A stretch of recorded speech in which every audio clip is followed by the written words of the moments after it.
and I thank God. Bad decision got you wishing you could say nah. My city gritty, you could get hit any day now. On my mama, I'ma move my family way out. With some 20s, 50s, hundreds, thousands, millions, billions, trillions, zillions. I'm talking Amazon money, talking so much money I could mess around and buy Amazon. I been winning, I'm like, why me? I heard these labels wanna buy me. I don't need you, boo, I style me. I roll G's and they grind me. Now I'm on my game, nothing is the same. Who am I to blame? Money made me change. Cardi in my ring when I'm switching lanes. Money in the carry on them Boeing planes. Money in the carry on them Boeing planes. Now I got a buck for all those rainy days. Ain't have a day off in like 80 days. I got hustles in like 80 ways. Kids if he won't take a lazy day. Wifey on me told me take a break. I keep going to the paper straight. Then it's trips out to Montego Bay.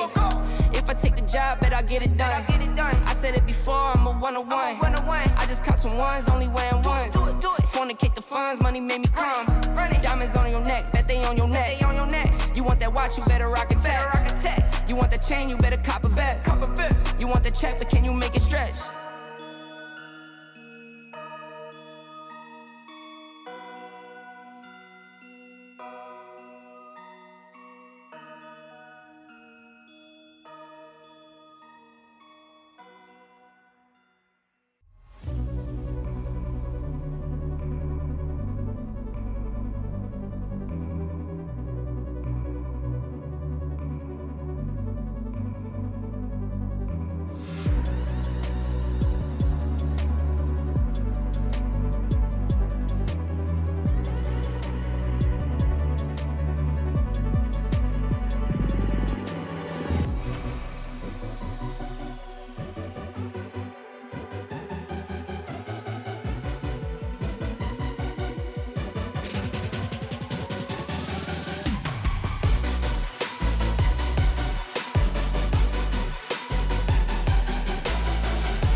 Welcome to the grand finals, our second and final day of the Rise of Legion Apex Legends. Currently, Reignite, EXO Clan, and Team Burger all sit within 7 points of themselves atop that first place throne. We're going to see if Reignite can do what it takes to hold that position, or if they're to be usurped by one of these fledgling teams up and coming. Of course, I can't talk you through this alone. I'm your caster, Crema3. I'm joined by the amazing Icy Baby 1-2. How are you feeling about this one, bud? I'm feeling good. I'm really nervous for today as well, especially for the teams themselves. As you mentioned how Reignite have gone for 2 wins here, EXO Clan have come very close to doing the same thing, currently with 1 win and then a second place finish. So EXO Clan are really hot on the heels of Reignite right now. Bear in mind that both teams have been able to match each other relatively evenly when it comes to the kill counts. Now that we go into day 2, in terms of things I want to see, I want to see the likes of Newcastle come out. I think that Newcastle and Gibby have such a good defensive capability that it really allows you to play for these later zones. And for the likes of Reignite, you're proven to be a team that want to just kill everyone. I wouldn't mind seeing the Rampart come out alongside the Watson, with the Watson pushing everyone up and the Rampart tearing through them. Or furthermore, I wouldn't even mind seeing Mad Maggie make a return, because while that ult could be very unpredictable, when it lands, my god, does it land. Yep, it is all about execution, but I don't. In terms of adaptations drops, we did see a couple of teams did adapt in those kind of situations as well. I think if I'm not mistaken, Revenant was one of these teams as well. You did mention about Newcastle; they were one of the few that brought it out. However, didn't exactly do too well. The teams I think you want to talk about when it comes to adaptations, I feel like EXO Clan really stood out for me as well. They brought in a Bangalore for Stormpoint to play a little bit of a difference in approach. It's not exactly meta, but due to the difference of how the terrain is laid out, they did make adaptations by taking advantage of those smokes. So we might expect a little bit more teams kind of focus on getting those digital threats a little bit more compared to the previous patch. I think another team that really stands out as well is going to be Burger. Team Burger is one of the most low-key consistent team out of all 6 maps in yesterday's games, placing top 5 out of all 5 games, only dropping in the final map 6 with only on 8th place with only 2 KP in yesterday's game. So they are still going to be up in the contender for the #1 spot by the end of all the matches itself. And yeah, there's just so much to actually talk about, and I'm looking forward to see new adaptations coming into its this final 6 match, Tremor.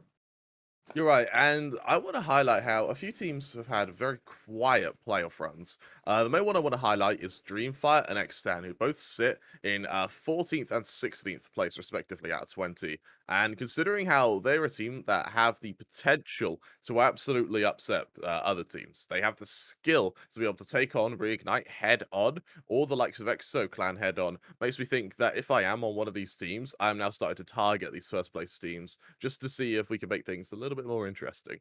Yep. Another team that I want to talk about as well is NXL. I think they were Yep, one of the more consistent team coming from group stages. Yesterday's yep, game didn't exactly see too much about NXL WolfPack, and I think they were kind of like the low key consistent. They were getting a lot of placements, yep, but they can't yep. seem to Third, and fourth. survive into a later stage game, right? Like they had like Yeah. 3 maps in a row. They got like top 4 placements, and then the rest. I think the final 2 Mhm. maps they kind of dropped 18 plays 2 games in a row, which was kind of a big surprise factor. However, due to the nature of the points that they've collected in the first 4 maps, they are still placed in 8th place. So it's not that far behind. So hopefully consistency is going to be what gets them through in this final 6 maps.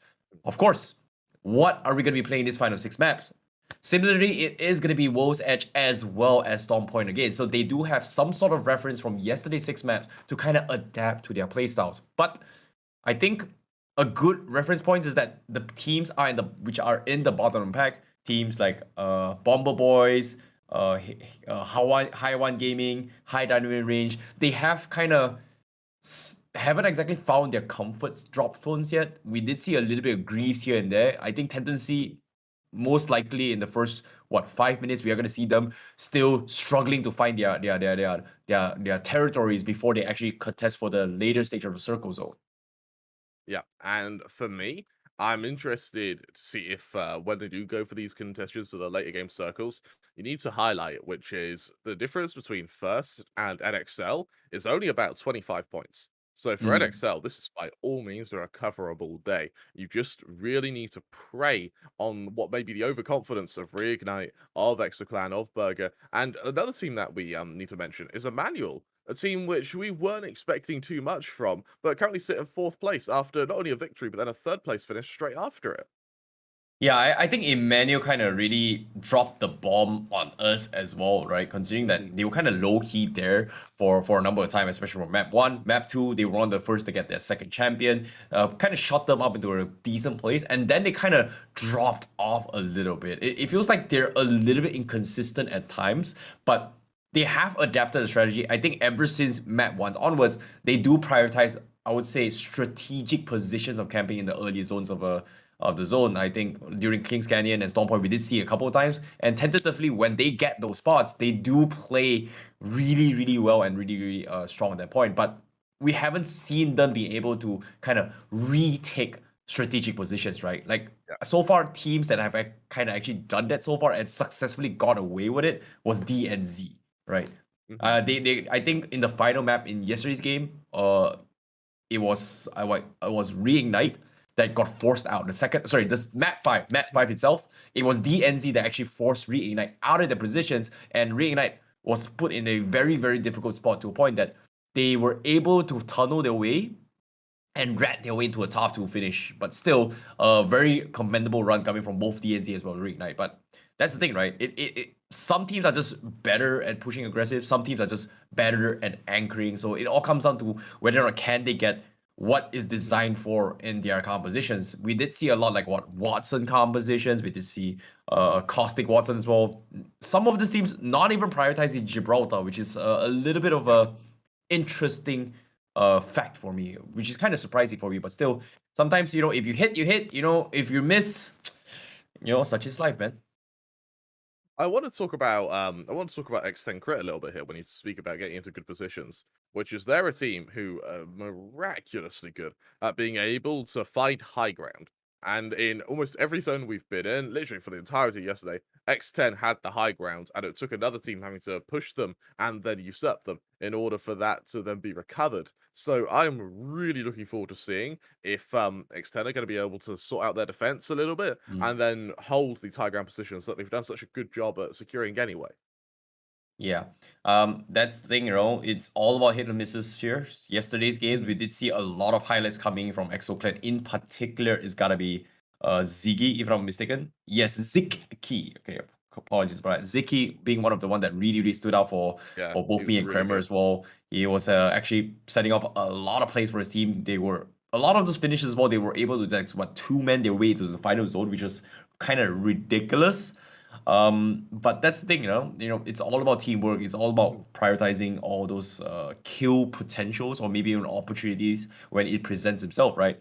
It's gonna be absolute chaos. It's gonna be absolute mayhem. And for these guys watching at home, be sure to share at the live stream. Tell your friends right now. This is gonna be the grand finals. The best of the best are here, and I'm looking forward to see whether or not are they going to be able to perform? Because currently, the team, one of the players that really, really stood out in the Apex Legends community is going to be Jen Burden from Reignite. We didn't see too much of his POV in yesterday's games, but when we did see it, Sharky was just popping off of his Kraber. And I don't know, I feel like Reignite, they have their ups and they have their downs as well.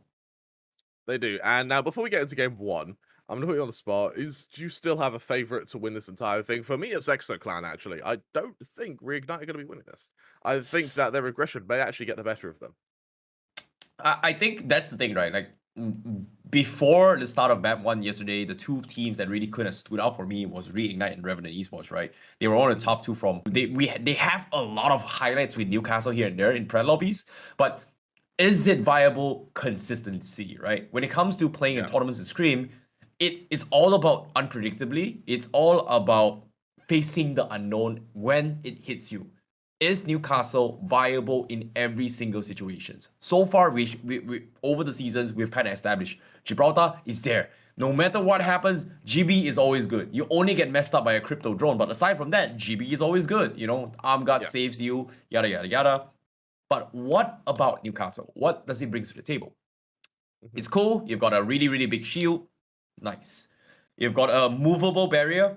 Nice. You can push edge by edge is pretty good for playing Zone Wars. All right, I get it.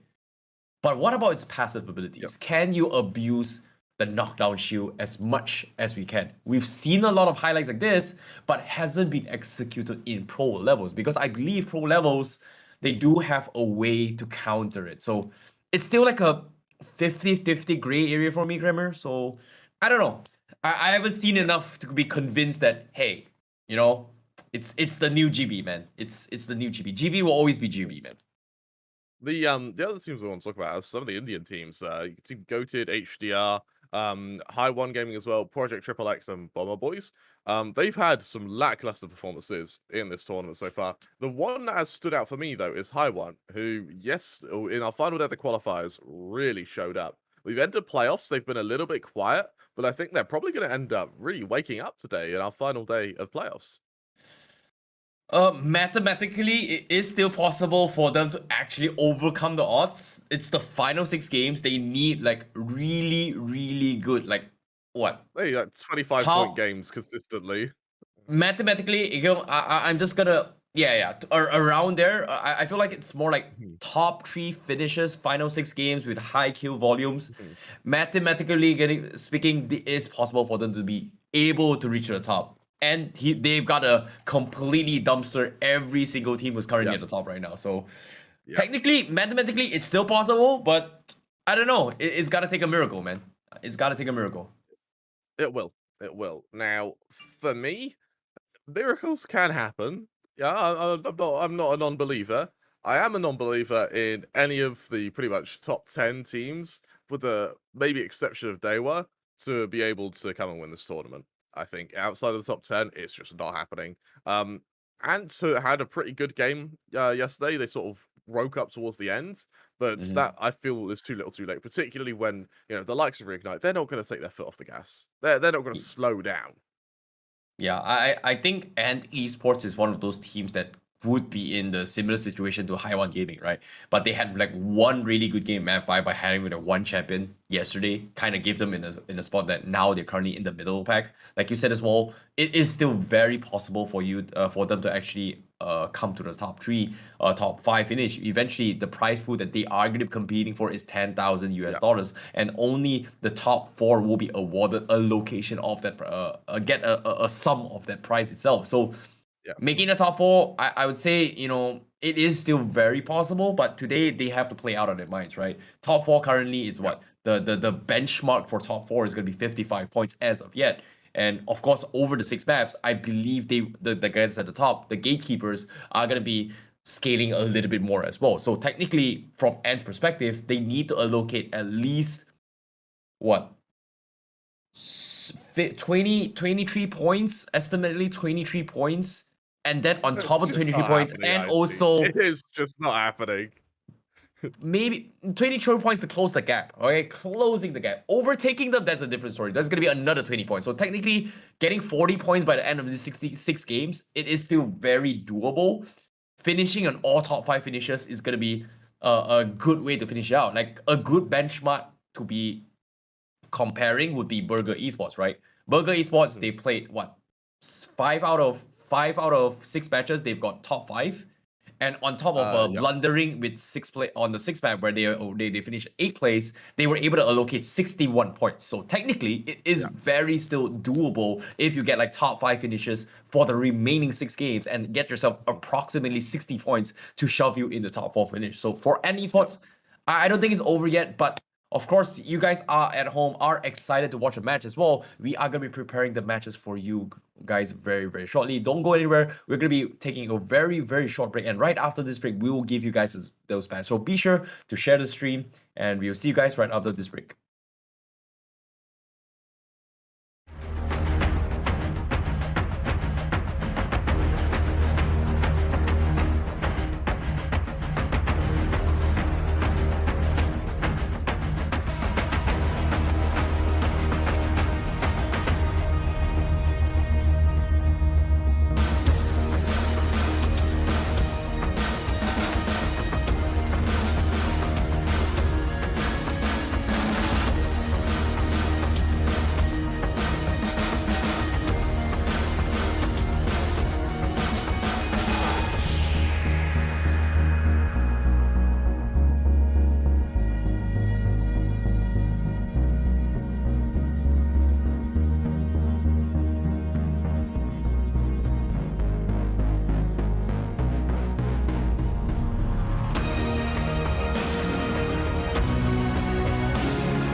Welcome back. We do apologize for the swiftness of our opening. I guess you could call this a hot drop in broadcasting, but we're going to talk about hot drops in just a moment. We do apologize for the short delay. We had a few issues with the lobby. However, it's live, the action's ready to go, and so are both me and Icy. This is going to be a good one.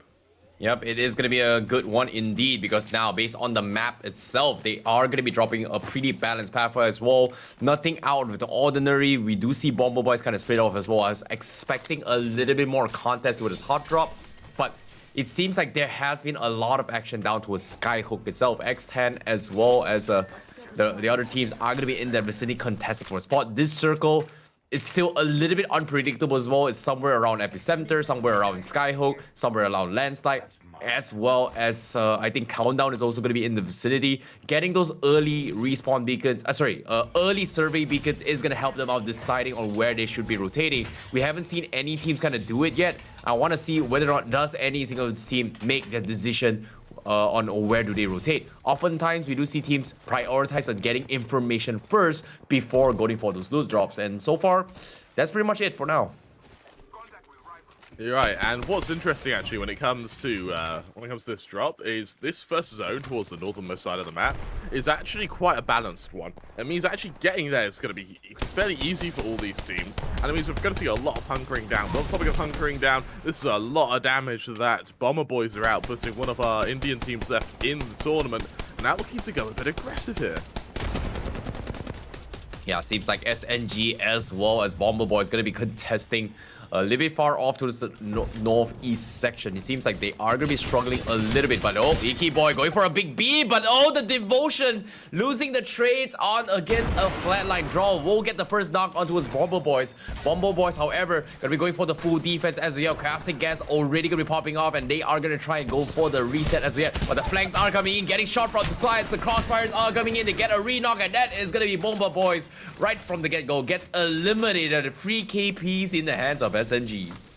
This is what happens when you take a fight with SNG. My God, I see. That is a dominant way to start. And now for SNG, having already been able to evo their shields, having already been able to start now gearing up and getting ready to potentially take the fight to some other teams. Now that Bomber Boys were kind enough to give them an option to go attack. Another one of our Indian teams here, High One Gaming, already 2 players down. Noxy on the Bloodhound now has to run and hightail it out of there. Oh no, not looking good for the guys in the bottom of the pack. We talked about them having a little bit of early contention. Seems like there's going to be free KPs across the board.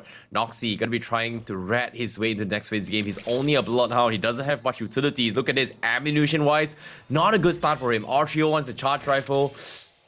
I don't know. He needs those 1 kill potential if he wants to survive. And on top of it all, Wingman being in the crafting station, that's not going to be a good sign for him as of now. Not a great start. Brothers, got an Evo shield here. Level 2. But I'm interested as to whether or not Product X are going to be committing to anything fairly aggressive. Because it seems like the Indian playstyle is push someone, hope to kill them. If you do, just snowball. If not, then, well, it's a bad place to... Oh, it's like you're pushing someone. Ooh.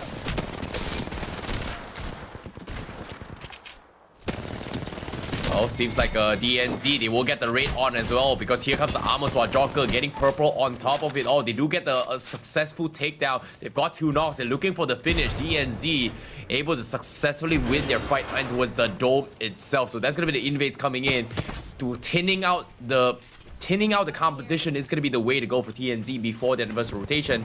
And end of day is Deep Goated being the last man standing. He is going to try and go for the pickup. Immediately gets aped on. The bait is real, and DNZ gets 3 KPs in the bag. I won't lie, I see. We are hemorrhaging. We are hemorrhaging Indian teams at the moment. And I would love to see if any of them can make it into our top positions now, because I think there's only 1 or 2 left. Yeah, I guess it's going to be a very, very difficult spot for them as well, considering that there is going to be a little bit of a difference in terms of approach and also play style. So, I don't know, it's tough. It's tough. I'm not going to lie, it is tough. But seems like there is going to be a skirmish count with Skyhook as well. They are in the safe zone for now, but X10 Crit, they are going to be stalking their prey. I believe that is going to be... Who is it right there? it's going to be a different team, I guess. But it seems like it's going to be a three-way showdown down to Skyhook. X10 is just still waiting for the right moment to strike. And teams are slowly trying to edge in towards the next phase. Zone Circle seems to be somewhere in, I think, Fragment, outside the Fragment countdown area. Seems like that's going to be the way to go. So Sky is not exactly a too bad of an area to be in, especially for the second phase of Zone, if they know where it is. I see. The more I look at the Valkyrie heirloom, the more I hate it. Because those spine parts that split out from it, they split from the main like spear part of it. So that's going to snap the second you try and put that into anyone. I guess if you put it that way, What but terrible craftsmanship. I guess if you put it that way, but seems like there is going to be a lot of action down towards Skyhook as well as Countdown. It seems like a lot of teams already realize where the second phase of the zone is going to be going in. A lot of the teams have been taking the early approach to kind of get to the next phase zone, and because of this, we are going to be seeing a lot of action coming in. But now, from the perspective of ATHXVY, they are going to be stalking with those cryptos, getting information, try to sneak by the next phase of the zone. But it's hard to get information as we get. But Dewa United Esports is going to bow out on 17 plays. They got picked off in the fronts, but Skyhook seems like Team Burger is going to be skirmishing around, looking for opportunities to go in for the fight. And while this is actually happening, X10 is in the vicinity, just listening and waiting it out for their opportunity to actually go in for the fight. Team Burger, one of the better consistent teams, top 3 so far in the current bracket. Seems like they are in a very, very difficult spot. We do see long-range snipes across the maps to try and third-party these fights. You're right, and I'm surprised Team Burger actually don't commit to the push there. It's a really disciplined way of playing. Bearing in mind, they know that this entire zone, while there is 1 or 2 players they can engage with, they know that there's going to be a third party somewhere, particularly this early into the game. And while we have had a lot of combat actually elsewhere and to get eliminated, this is turning into a bit of a bloodbath for a very, very early bit of combat. But the follow-up from that is we now have a bunch of teams who are too scared to push one another because they don't know where these aggressive, kind of marauding teams are going to reveal themselves. And furthermore, I want to take a moment to talk about how good X10 Crit's positioning is, because even now, they have the high ground in the zone. Oh my goodness, the circle kind of closed down as well on the top left of the minimap. It seems to be somewhere in countdown as well as Skyhook. So every single team is gonna be playing around all these corners, but the question remains, can they outmaneuver all these choke spots? Because this is gonna be urban warfare all the way through. Wraith is gonna have a great time. Caustic Comms, GB Comms is gonna have an amazing time at playing all these terrains. But it is gonna turtle themselves in towards a lot of tunnel vision, so they have to play this very, very patiently, because resource is gonna be even more scarce, even though you can loot building to buildings. But it's the same can be said for any other teams out there who's trying to rotate in between the buildings itself. So this is gonna be a tough battle to fight, but I feel like whoever that finds a team outside of this urban warrior, a spot that's outside of this urban warfield, it's gonna be able to have a good time watching this chaos from afar. Yep. Do you know what the trick is to urban combat? In both real life and in Apex, is you shoot from a position, then you rotate. Usually it's kind of 3 shots and then rotate. Not the case in urban warfare. It's shoot and move. And what I think a lot of these teams need to really embrace is the more you're moving, the harder it is to get trapped. And the harder it is for these teams to be able to sort of jump on you. Like, you see a team here trying to dive in with a Valkyrie, in the sense that they're trying to also... Oh, way. They're at No the top of trials way. here. They're above EXO. Oh, no. That is a tough spot to be in, you know. Reignite, they take the high ground, they try to draw in for the drop as well. DreamFire, they manage to catch them off guard with those flatlines and Speedy to actually go in for the flank. Reignite, they're playing the outside approach, but it seems like they are going to be choked as well. I don't think they realize it's going to be Reignite, but DreamFire, they're not letting them off the hook. They're so weak, and they're looking for the finish. The Speedies are here, but Pai, look at this. He's only got 24 ammo. They need to turn them off guard to actually loot off their ammunition, but is this a good choice to actually fight this? Because this is Reignite we're talking about. DreamFire want to take it. I love the aggression. I also love how they don't care who it is. They just push them. They just fight them. Something to highlight from Reignite is they've split up really, really nicely here. They have Zero giving covering fire, Genburson on the ground, and it also means that any push from DreamFire means they're going to get pummeled. You see it there, Genburson, even able to just tag that first player. Sharky is going to be down. Now, the question is, will Sharky be finished, or is he going to be given a little bit of respect here? Elsewhere, Ziki dives in. There's a kill onto Sharky. EXO actually stealing that potentially, and now they come to outflank. Unfortunately for Reignite, they become the linchpin here. Oh no, EXO from behind as well. They thirst the Reignite right from the get-go. Genburson also getting knocked from EXO and Clan. And this is not looking good for Reignite at all. They lost the GB from the get-go, and now Zero, the last man standing for Reignite, he might actually bow out. They're gonna be completely sandwiched, and that is gonna be Reignite down on 15 plays, pinched by both DreamFire as well as EXO Clan from behind. There was no way they could have got out of that without the GB's help. And oh, what a way to start the first day of the series with the top of the leaderboard getting knocked out rather early, my friend. Categorically, there was no way you survived that. There was no way to run either, because you're in a narrow corridor. If you try and Valkyrie ult, you're just going to get pummeled. So a really, really smart play from EXO there. And now, I'm really curious as to what EXO do now that they have control of the top of Trials, which is going to be a absolutely crucial point to hold. Yo, this is tough. This is really, really tough as well. But yeah, this is what we're talking about as well, right? If you get a really, really good spot tunnel way through, camp that spot. And like you said as well, EXO has one of the better spots to actually be in when it comes to deciding rotations, right? If this circle shifts away from the Skyhook, they're going to be fine. But it's unfortunately to say the rest who's in Skyhook is not going to have the same similar pattern. But seems like Circle is going to push them into Skyhook, and EXO just say, you know what? The high grounds are pretty good. We've got a lot of cover.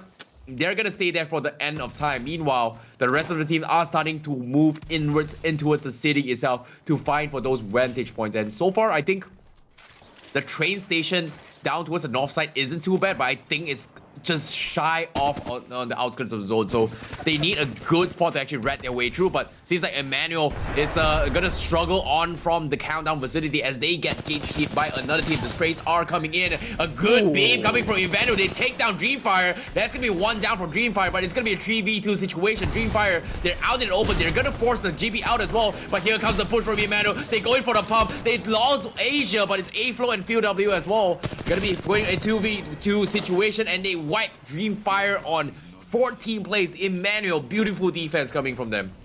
I love this. There is now no clear winner. There is now no clear team that could take this, because all our top teams are being eliminated. The one I want to keep an eye on now is EXO. This is their chance to take the throne, but they need to have a very convincing round here. Yeah, it's going to be a very, very difficult one coming from DreamFire. It seemed like they had a good start as well. They were one of the few teams that actually completely throw off Reignite, but still, EXO reaping the rewards is going to give a little bit more opportunity for them to, as you said as well, usurp the throne of the leaderboards itself. But what I'm a little bit more curious as well, where is Revenant Esports? Oh, as soon as I say it right on screen, 2-man. And they've got the highest ground ever, but with only 2 men guarding this tower. So not the most ideal situation, but hopefully they're gonna be able to defend against this, because if anyone decides to sneak up and ape on them, there's no way they're getting out of this unscathed. Yeah, and you see how the caustic has just set up at the top of this ladder. No one's going to be able to push this first time round. There's always going to be that early warning system. And it looks like Project XXX losing all but one player. They're Bangalore just hiding now, hoping the drone doesn't find them. But it has. It has. Oh, Zayd has to be so careful. Well, he's going to be ratting his way through. I don't think they want to try and push this way through. They will settle down, but as of now, there's just so many teams lying around in every single vicinity. So it's going to be very risky to go for the reserve as well. Zayd, he is going to try and push out ATH, but look at this, ATH, they don't want to push because they've got a pretty decent space with those Watson fans. So hopefully he's going to try and save up his teammates. Seems like it is going to make an attempt as well. Goes for the Bangalore out and team, but the Crypto, his stock is ready. Oh, the nades! Oh no! Oh no! What a nade! He knocked around me, and now he's dead! Oh my god! ATH! Oh my god! That Okay. That is dirty. That is dirty. Dirty! That wasn't a grenade. That was a nuke, I see.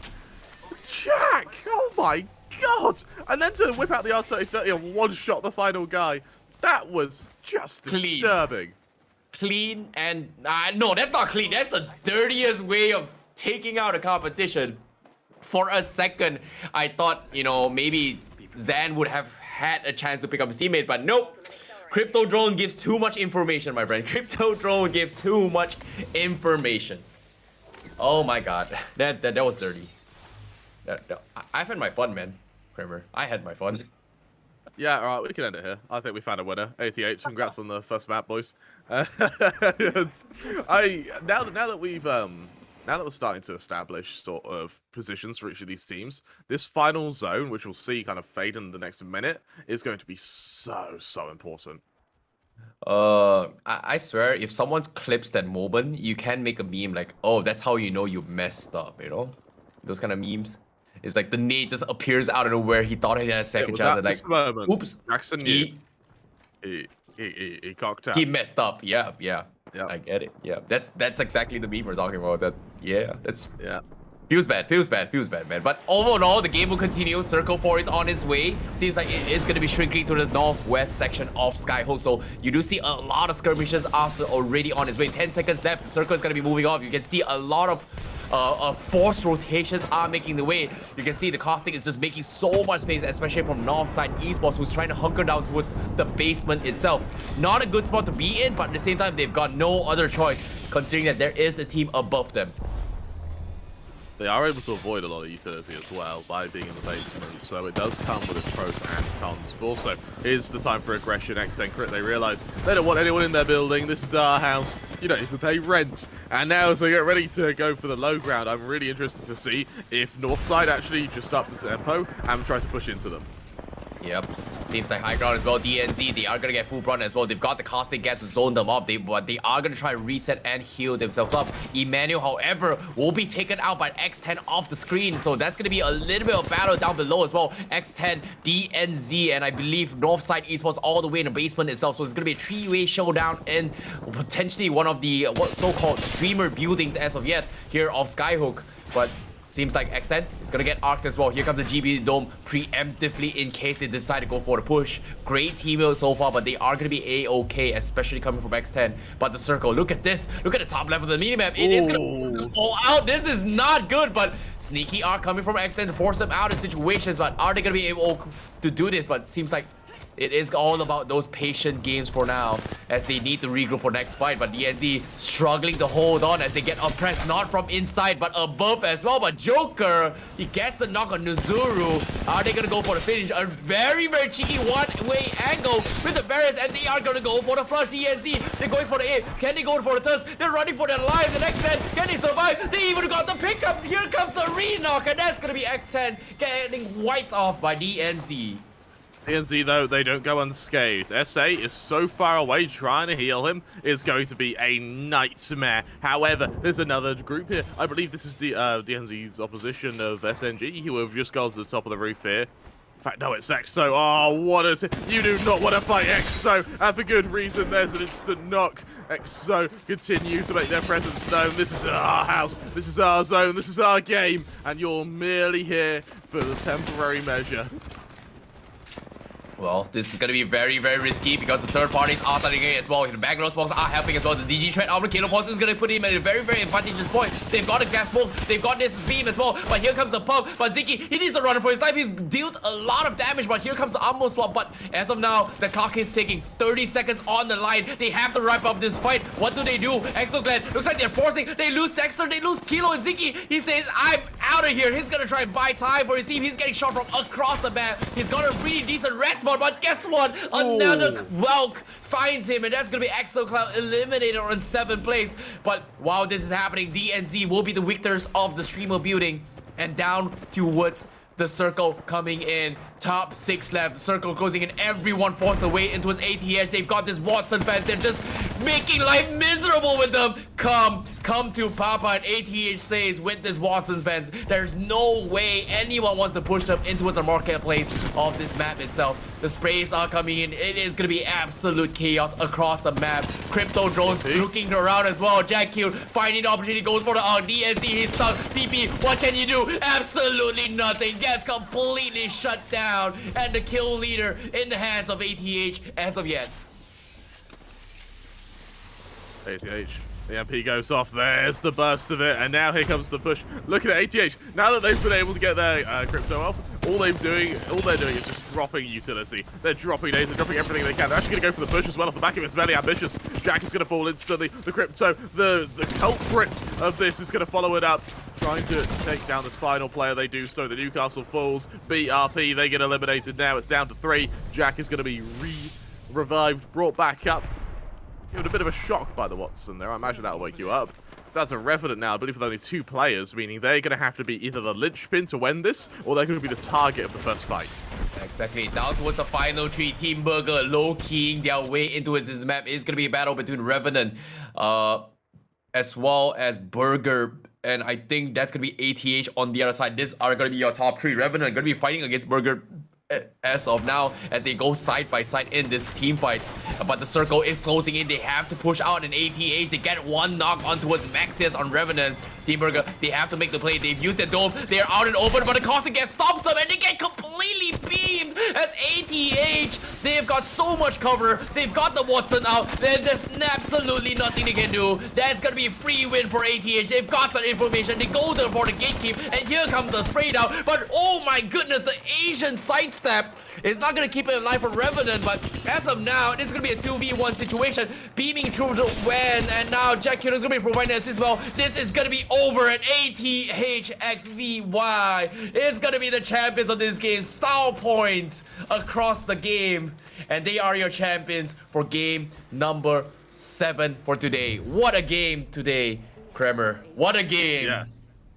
What a game from ATH. I love the fact that once they have that web of Watson utility, they actually just wait till the final moments. Then when they take the fight out in the open, because they realize that once they have the shield generator down, they have that extra layer of defense. They can take a fight with everyone. Bearing in mind, once they identified where Revenant and their opponents were, they realized all they have to do is sit in the open and wait for them to jump over the fence, but they're forced out by the zone. Really, really smart game from ATH. And more importantly, before this game even started, ATH, they weren't having too bad a game either. I believe they were in the top 10. So being able to now go ahead and get into this now quite serious contention, a win to open the day is perfect.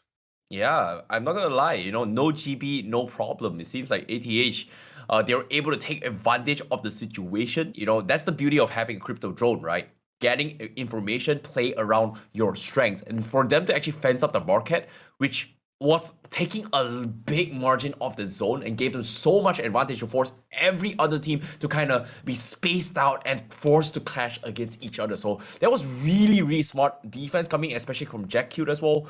Was pretty insane. But I'm not gonna lie, the highlights is gotta be from Lalabang as well as Jack Q, right? When it comes to the communication with the crypto drone, the nades, the one-tap repeater, killing off a pro. I think it was Project XXX. Yeah. Oh, that you hate to see it, but still, that's still pretty cool to pull off. It's not easy to pull off, to pull it off. I'm not gonna lie.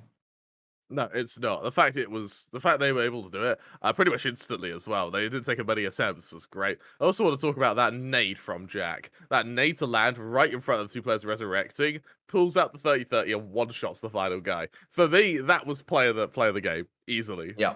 Easily play of the day. That was pretty cool. But at the same time, I'm not sure we're going to see the highlights, but in case you've just missed out on map 7 here in the grand finals, this is going to be the highlights of map number 7, which we see a little bit of early contention in an early stage game. DNZ popping really well as well. One of the few teams that actually got a lot of early kills in the team fights as well. Reignite also going to be taken out rather early in the game itself by both EXO Clan as well as DreamFire, which forced them to bow out rather early in this game, especially in the grand finals itself. So this kind of translates to a situation where a lot of the teams in the middle of the pack able to kind of scale back into this game, and I think before the start of this game, we kind of talked about how whether or not they have opportunity to usurp Reignite the throne, and this kind of demonstrates as well. ATH not out of it yet for now, Kremer. You're absolutely right. And for ATH, I'm now looking at a point where I'm looking to see if there's going to be any way to mimic the success. I think that while they had an incredible game, they were making good of an already good circumstance, which was in that final zone, they just had the only building. I want to know if when they're strayed a little bit more, when the zones aren't favoring them, are they going to be able to continue that success?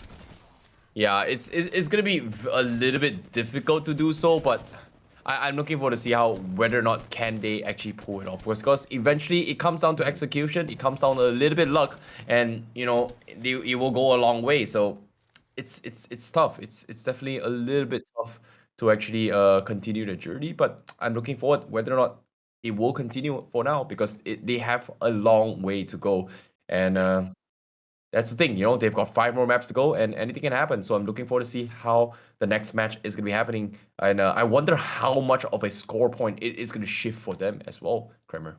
Mhm. The other thing to highlight is that Revenant, they placed third with a player who disconnected. That was a two-man squad. They made it to third. That was really impressive. I doubt they got many kills. We'll be able to see our standings in just a second. But the fact they placed third is going to make up for the fact that they had that disconnect.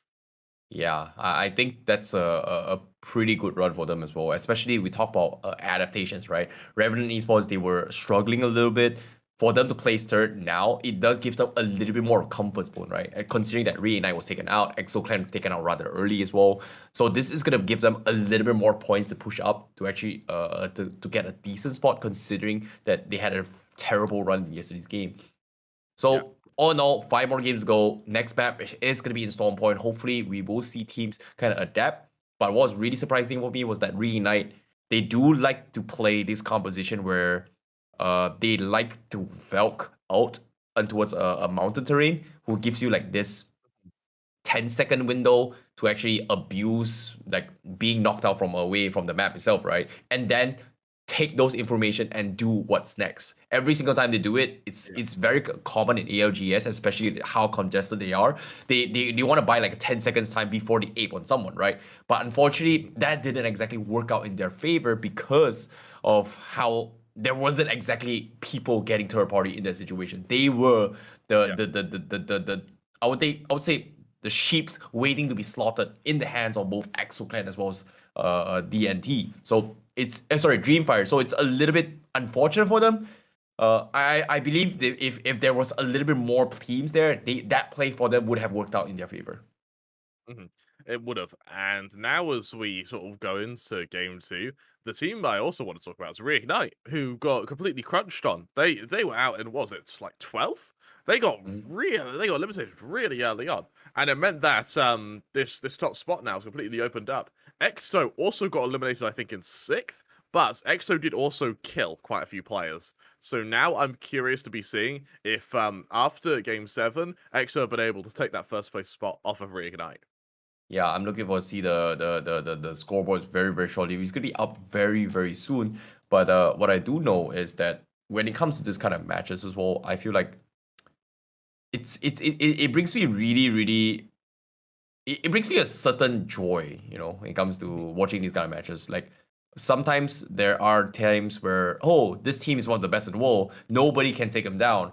But that's the beauty of playing Apex Legends. Anything can happen, and we expect the unexpected, because sometimes you may be at the top of your game one time, but not every single time. And it just brings me a lot of joy to see that a different team is always gonna get champion every single game. It's not like one team is gonna like get champion first game, second game, third game, fourth game. It's very, very difficult to go back to back. And it brings me a lot of joy to see like a new team stepping up their comfort zone and playing that they're showing you that, hey, we're not out of it yet. Crypto is still playable. It's not the best, but information wins games. And I was a little bit skeptical in yesterday's game, but today, I don't know. I don't know, is the crypto or is it the Watson fans? But I feel like when it comes to urban warfares, Watson, Caustic Comms tend to win out a lot. Who manages to get a little bit better of the zone in terms of territory is going to win out. And I feel like the biggest winner is got to be that Watson Comm. The fence is completely blocking out the entire marketplace. Yeah, big W for ATH. Yeah, I'm also a really big fan of Watson at the moment. I think that she has some really strong place in the meta. And to further that, actually, her downside is in the open, absolutely terrible. The fact that we saw ATH then use the Watson in the open effectively was really, really impressive. The fact that they were able to get that shield generator up behind like the only piece of cover that was left, and then use that to just fight in. They didn't have any cover at all. They weren't using Gibby shields. They were just standing in the road shooting at people. And that shows not only it shows some great play from the Watson, but also shows the confidence that team had.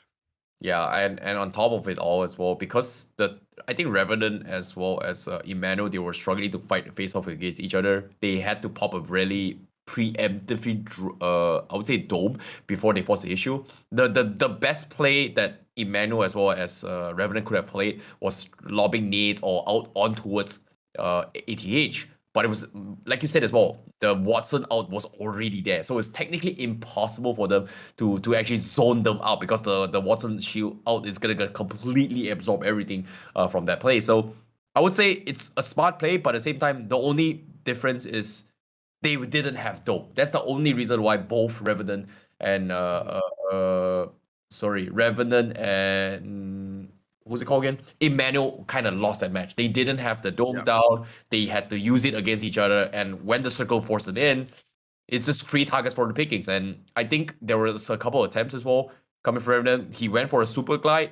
The moment he went for a super glide, immediately got beamed off from the map. And it was like, okay, that was a pretty good beam. I was like, okay, that's really nice.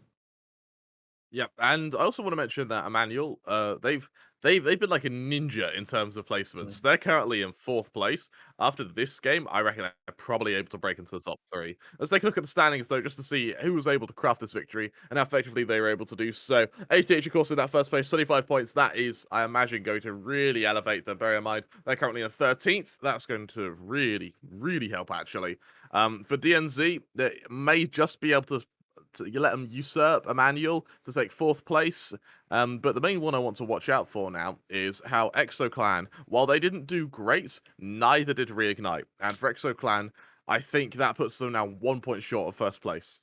Yeah, this is gonna be a very, very tough spot for them as well. But still, it's not over yet, right? They've got 5 more maps to go. It's still very, very possible for them. But like I said as well, ATH right in the bottom, they were 13th place before. Now with this 25 points, they will immediately skyrocket into the middle of pack. So technically, you know, we were discussing whether or not is it possible for anyone below the top 10 to overcome and try to get into the top 4. ATH seems to be, you know, starting this off in a very, very possible manner. 5 more games to go, and that's all you need. Top 5 finishes for them, and they're in the top 4 for sure. The jump they just made was from 13th to top 5.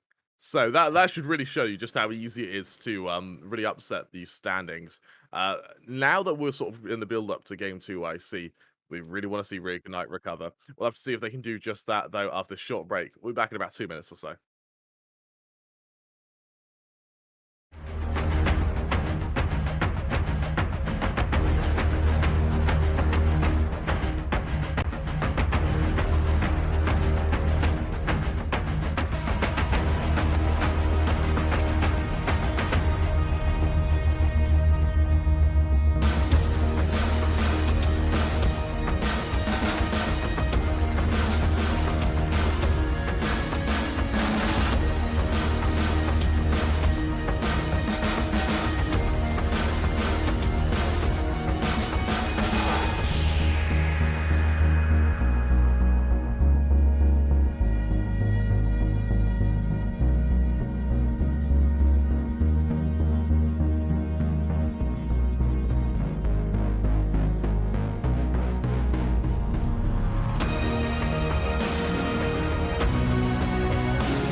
I'm trying to touch the States this time.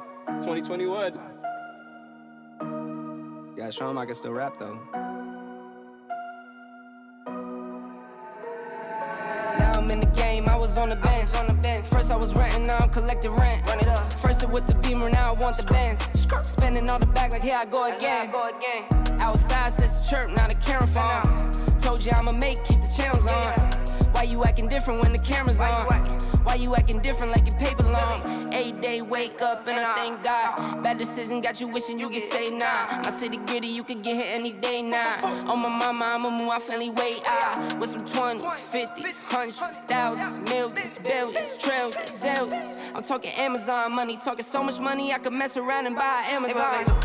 I been winning, I'm like, why me? I heard these labels wanna buy me. I don't need you, boo, I style me. I roll G's and they grind me. Now I'm on my game, nothing is the same. Who am I to blame? Money made me change. Cardi in my ring when I'm switching lanes. Money in the carry on them Boeing planes. Money in the carry on them Boeing planes.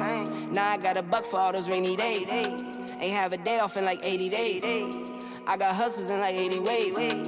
Kids if he won't take a lazy day. Wifey on me told me take a break. I keep going to the paper straight. Then it's trips out to Montego Bay. If I take the job, bet I get it done. I said it before, I'm a 101. I just caught some ones, only wearing ones. Fornicate the funds, money made me calm. Diamonds on your neck, bet they on your neck. You want that watch, you better rock a tech. You want that chain, you better cop a vest.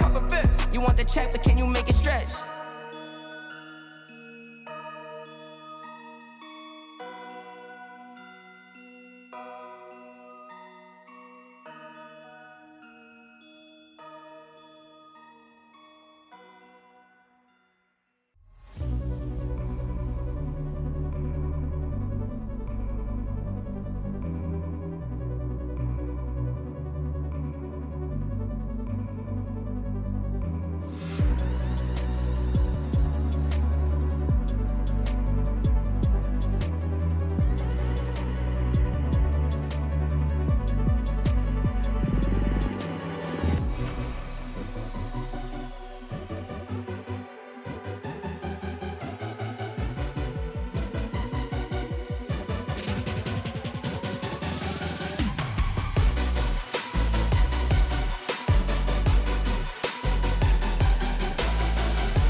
I'm trying to touch the States this time.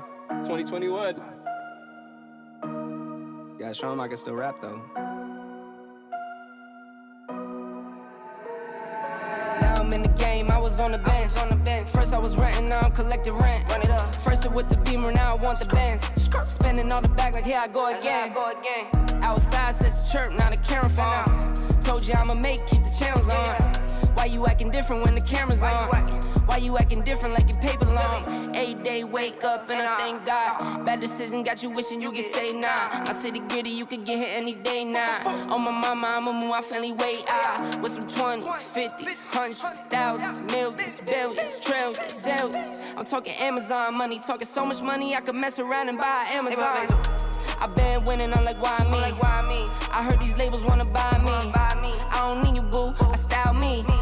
I roll G's and they grind me. Now I'm on my game, nothing is the same. Who am I to blame? Money made me change. Cardi in my ring when I'm switching lanes. Money in the carry on them Boeing planes. Money in the carry on them Boeing planes. Now I got a buck for all those rainy days. Ain't have a day off in like 80 days. I got hustles in like 80 ways. Kids if he won't take a lazy day. Wifey on me told me take a break. I keep going to the paper street. Ready?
Landing's one of my specialities. Okay.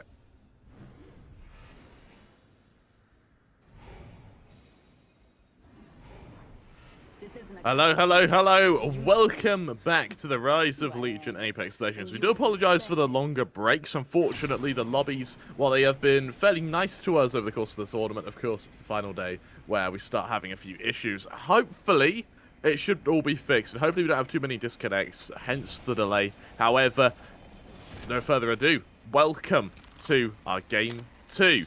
As we just saw Team Burger winning our first, Team ATH winning our first match, but Burger with a second place finish have been able to snipe that #1 spot in the overall rankings off of Reignite and EXO. Now it's going to be a matter of whether or not Team Burger can maintain this King of the Hill stance. I'm Mikasa Crabber 3, I'm joined by the amazing Icy Baby, who has only just discovered that I'm not Canadian.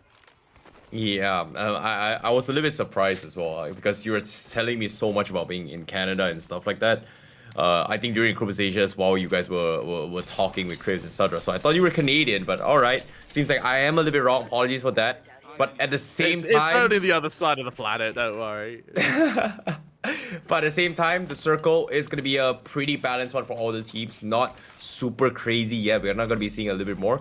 But seems like there's not a lot of contestants. More EXO going to be playing on Fish Farm, nothing out of ordinary. But what's really surprising for me was that Revenant kind of shifted their usual drop spot from Shipfall just because it was a little bit too far off. So a little bit surprised that no one is in Antenna at all.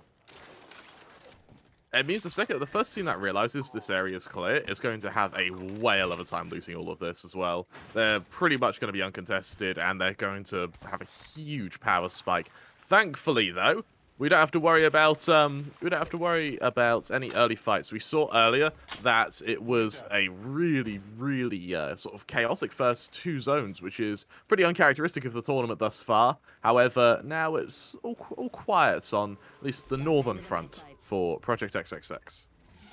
Yeah, and seeing how things are going as well on top left as well, Project XXX, they are gonna get beamed from across.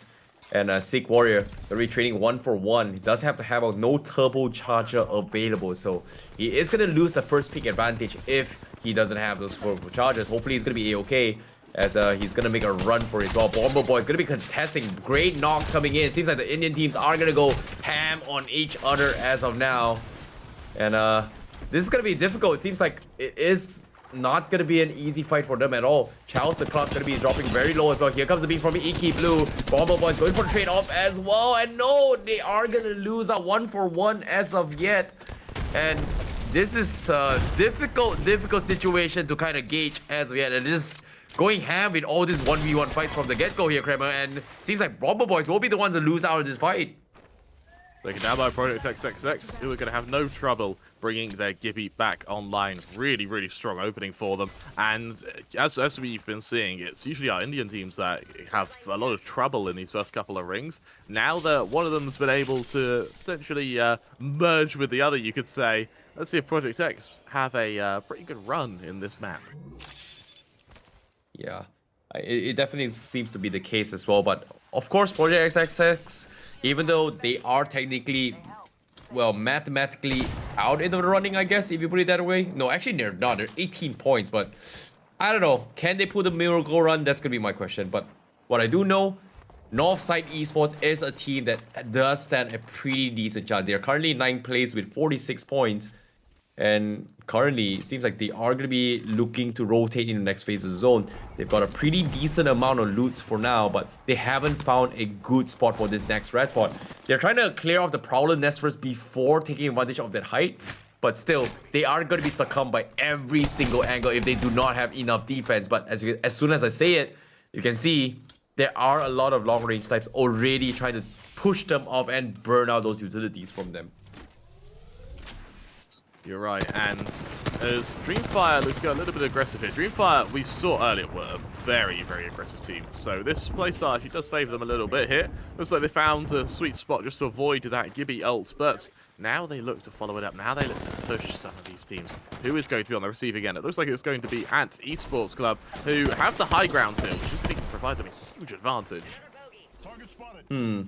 This is a kind of crazy push as well. And Esports, they do scout out one of the stranded GBs as of yet. Looks like they have to go for the beam. As you can see, whoever is that has got to make a run for it. As and Esports, they are going to go for the force fight. But however, they are going to be third party from afar. Seems like they are going to back off and reset and regroup because they are in no position to fight this at all. Not exactly a good spot to be in. So that is going to be the GB surviving to live to tell another day. Coming in from whoever is that, but well, however, his teammates is not gonna be having a good time. Seems like DreamFire will lose Pipe in the process. But here comes the snipes coming in. You do see the shots are already gonna hit as well. It does get a crank. Oh, that's gonna be one shot as well. Down low. Looking for the final tap, but and the Esports seems like they will disengage from this fight. Well, they see a team flying in as well. It's another team now joining the fray. And Esports, the action isn't done with them yet. Luckily, this team that dropped, I think, may have got to the low ground. No, they haven't. It's team Revenant here, actually. It's Revenant who are down to just one player left. Oh no, Revenant. Feels bad for them getting third party across the map. Dewa United Esports as well going to be in the fray.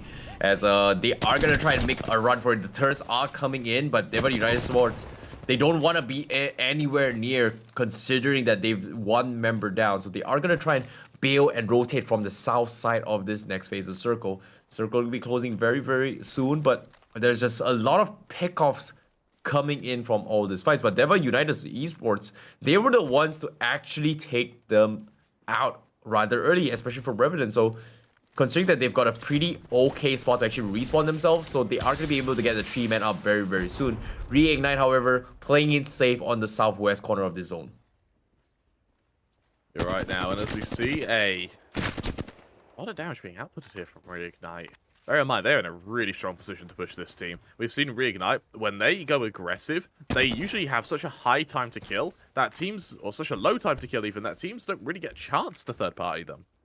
Yeah, going for, like, that's the thing, right? Whenever Reignite goes in, they do have the tendency to actually like gauge a situation really, really well. They get one knock, they manage to punish the 2v1 engagement trade-offs, and the moment they get a knock, they know they've got the numbers advantage. They're not afraid to go in for this A. But what surprises me right now is that they do have a little bit of shift of a approach when it comes to their composition, because I was expecting Jen Burden to play a GB composition, but this time he's playing the Valk instead. So seems like there has been discussion made in between the maps, and Reignite, for them to make this call seems to be a little bit... I might be wrong. Maybe Jen Burden was playing Valk previously, but I don't remember him playing this. I remember it was either Sharky or Zero playing it in the previous game. You're right, and for the members of Reignite, let's see if there's a world where they can hold this. Better still, they're in a really good position in relation to the zone here. They are going to be forced into taking a fight with the likes of SNG. However, I won't lie, even in fighting SNG, that third-party potential is always going to be there, particularly from Dewa. And the other team to watch out for is, look how far out the zone EXO are here. They're going to have to burn that Valkyr if they want to get back in time. Yeah, seeing how the situation is, the zone, they is going to shift as of yet. Where is it going to be? Seems like it is going to be shifting towards the southern corner of this vicinity. So earlier today, we did see, I think it was Revenant in the vicinity, and they kind of gave it up a little bit. So I don't know. It seems like open fields all the way through. There's a lot of sniping that's going to be happening as well. So I think we are going to see a little bit more adaptations. NXL going for the Bangalore as well as the GB Valk. So they are going to try and take cover using those smokes. And we did see a little bit more of a trend coming in and over the games as well. Digital threats is going to be very, very crucial against a Bangalore comp. You're right. And now with a difficult position from the members of Esports, where do they go? Because while they do have a sort of hill here to sit atop of, they're still in a position where there's no cover whatsoever, and it will only be a matter of time before they end up getting almost swarmed by just utility from Gibbies, from Valkyries, maybe even from Caustics. I think it's actually not bad, considering that they've got the high ground. The only way that pretty much pushes them is anyone from the downside with that zipline and the one behind them under the tunnel. But aside from those two spots, I don't think there's a lot of teams that can actually force a push against them unless they are pushing from the northern section, which is also very risky. And I highly doubt they will try and contest this, considering that there's just more room to work with in the north side. So I think they're in a pretty okay spot. But the question is, if the circle shifts out, then like you said as well, it is not a good spot, because for them to rotate out of that spot, not the easiest thing to do. It's great for anchoring, but rotating, absolutely terrible. You're right, and they were actually they're taking so much damage to this zone here, I see. Dude, surely they don't die. Yeah, I think they're going to be fine. Technically, they're going to be okay. They've still got heat shields. They've got a lot of heals. But the issue for coming from Dewa United is that they took the long approach, right? They had to rest earlier teammates earlier today, considering that they took down Revenant rather early. They couldn't get... They actually got thirsted as well. I think Dewa United was actually on the hunt. I feel like Revenant, they might be the one to fall, considering that I think Lahim was the only one to survive. He managed to rest Maxis as well as Belkun, and Maxis and Belkun was just rest off. So they technically don't have enough utilities to survive this. And Lahim, he was down to his final syringe. Can he make it? Yes, he will, but still, oh, not a good sign for Revenant for now, for this game especially. Not at all. Not at all. And for Icy, look at the positioning of Revenant as well. They're about to appear off the crest of this hill. They're about to get absolutely stomped if they're not careful. Yeah, I think recently Reignite was in this position, so their next engagement is gotta be Reignite. But seems as soon as I say it, they do hear footsteps. Not exactly sure who is gonna be gatekeeping them, but you can see the Valk outs are coming in. They are gonna force the Valk out as well. But look at this, Lahim's so low. Valkyrie is gonna be a-okay. They are gonna try and bail out a sticky situation. So as soon as they run, but you can see the charge rifles are coming in. SNG, they're looking to beam them out of smithereens. Lahim down towards 30 health. Can they survive? One red bullet is all it takes, but seems like they are going to be fine. But aside from that, Not a good way for Revenant for now. Hopefully they will survive, but it is going to be a big struggle for them. It really is, particularly now that we're moving into the sort of third rings, where it's sort of the third ring onwards, we start seeing this huge war of attrition that sort of happens between these teams. The fact that we're not even there yet is surprising. And for the members of SNG, who do they look to focus? Who do they look to push? Because remember, kill points are crucial here. Yeah, and the team is currently on towards the Prowler's Nest, is gonna make way towards the crate itself, and Circle is gonna be closing in. Our Reignite gonna be in the middle of it all. They've got a pretty decent red spot, but still very, very open coming from Reignite. If the Circle shifts to them, they are gonna be in some pain on the top left of the screen as well. We do see a car being bamboozled. Oh no, getting caught out with the Watson fence, and Dewa United Esports, they caught somebody, but did they get the knock? It seems like they did. Get a couple of shots in, but Dewa United, wait, this is not Dewa United. Oh, wait a minute. It is them. Wait, hold on. DNZ is the one that actually catches them, I think. I'm confused. Yeah, I think it was DNZ. Yeah, I think it was DNZ. But going through this position, having to go over this wall to try and get into the next zone is prime grounds to be ambushed. And you look at this, their opponents is stacked up. They know that an ambush here would be perfect. It's EXO on the other side of this fence, just hungry for a fight now. Yeah, I'm going for those kind of pixel shots coming in. They do scout on this Watson fence coming in from DNZ, but at the same time, you know, EXO's gotta count their lucky stars, right? Getting caught by the Watson fence in the car, especially in Storm Point. Who would expect that? That was crazy. That was just insane plays coming in. But oh, the Oxa set up onto his GB dome. They're looking for the bench, but no, he almost got it for stock, but they get the knock. Oh no, who did they knock? Did they knock the walk? Yes, they did knock the walk. They're coming back to down, and they are gonna crumble DNC. They're gonna go for the free knock. EXO Clan also looking for a fight into this situation, but DNZ, they are gonna farm KPs after KPs. That is gonna be Team Golden getting taken out of that fight. What a catch from DNZ. What a catch from, I believe it was Joker, who just lit up that Valkyrie as they were taking off. Really, really strong round from them now. And you look over to the rest of the map, because that was such a quick kill from DNZ, no one's been able to punish it. No one's been able to third party. Everyone just died instantly. Yeah, seems like DNZ is gonna be very happy. They reap the rewards of whoever's dead, but at the same time, we do see a little bit of a long tussle skirmish. EXO Clan still laying low on the other side of the map, so they are gonna be EXO is gonna be gatekeeping the west side of the gate, while DNZ on the east side gate. So there is gonna be a long range fights. But the circle now, it's a little bit difficult to actually gauge, right? They are in a very, very strategic spot for gatekeeping, especially from the west and east gate. But if the circle shifts up north, everybody's going to be running down towards the bunker. And that's a lot of open fields towards the Prowler's Nest. There's not a lot of way to run away through.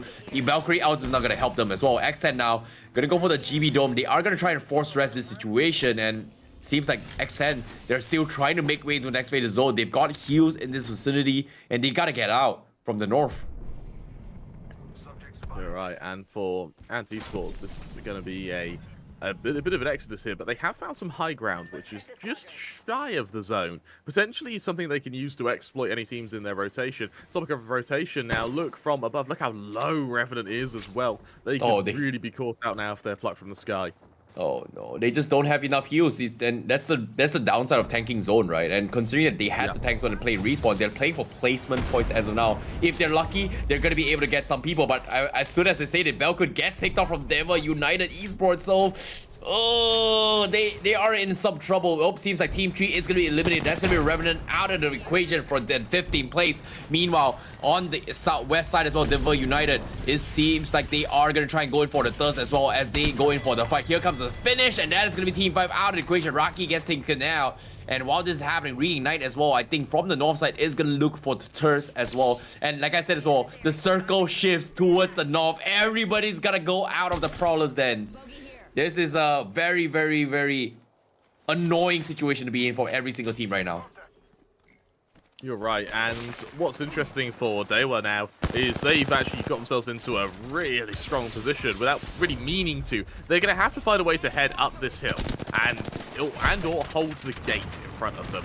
Either or, going through it is going to be like running a gauntlet. They're going to have a seriously hard time defending it. And now for the rest of Dewa here, I love the use to go for the high ground. There's the grab. Well, shield doesn't quite get deployed there. Really nice reaction from EXO Clan. Remember, they're already a player down. They need to be able to get point blank here. There's the trade down to 1-2. Dexter need to follow it up. It's a really strong round from Dexter now. In for the 1 versus 3. Dexter point blank, good for another shotgun shot. It's another one, but he's just overwhelmed there. As Dewa shut him down, but at the cost of losing one of their players, it's going to take a big commitment of utility here just to re-heal and re-prepare. Bear in mind, they're still not in the next zone.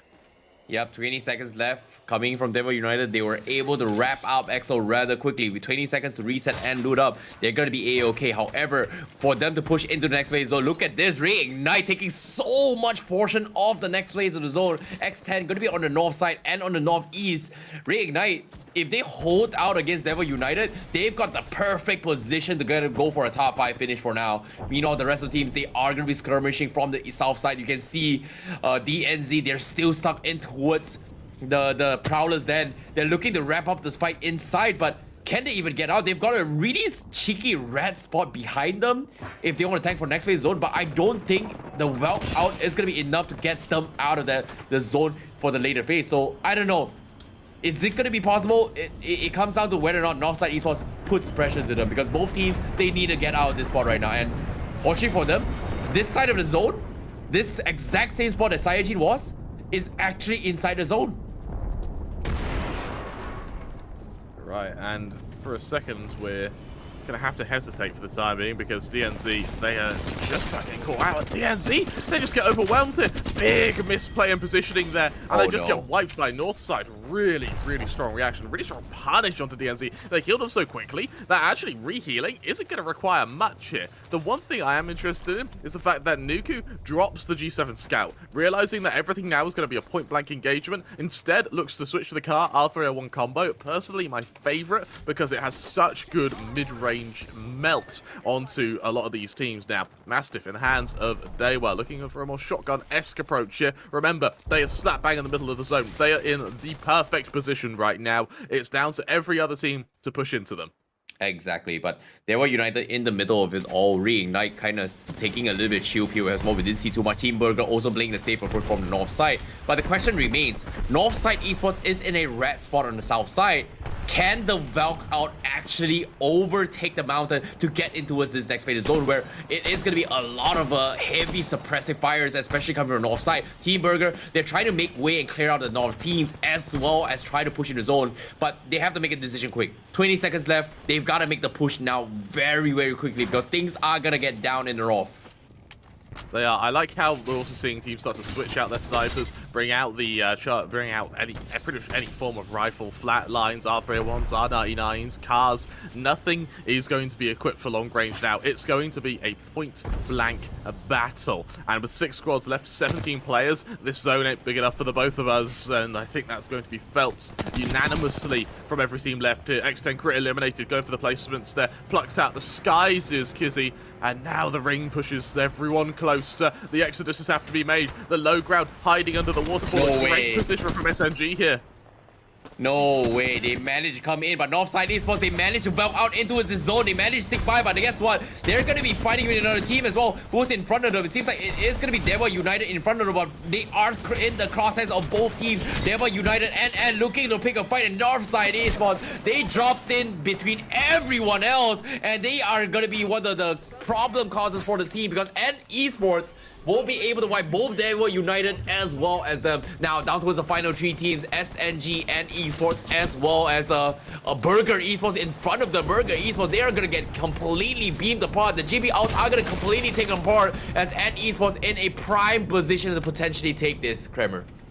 It would be apt if Burger would be able to take a first place finish. It's been eluding them all tournaments, but they've still been placing so well thanks to their kind of second place, third place finishes, but they've just never been able to take the crown, and now will be that bid for the crown. Burger and out, both the 3 players left. There is a lone player now who's just playing for placements. However, because of the positioning, neither team can worry about that. Their focus has to be on these players. Remember, Ants have the higher ground. They have the advantage. Burger, they need to find a way to mitigate that. And right now, that's going to prove to be so damn difficult. The stray shots landing over to Wilksy as well is going to continue to make sure he can't peek out. I think he's out of meds as well. So he is just going to have to hide and wait.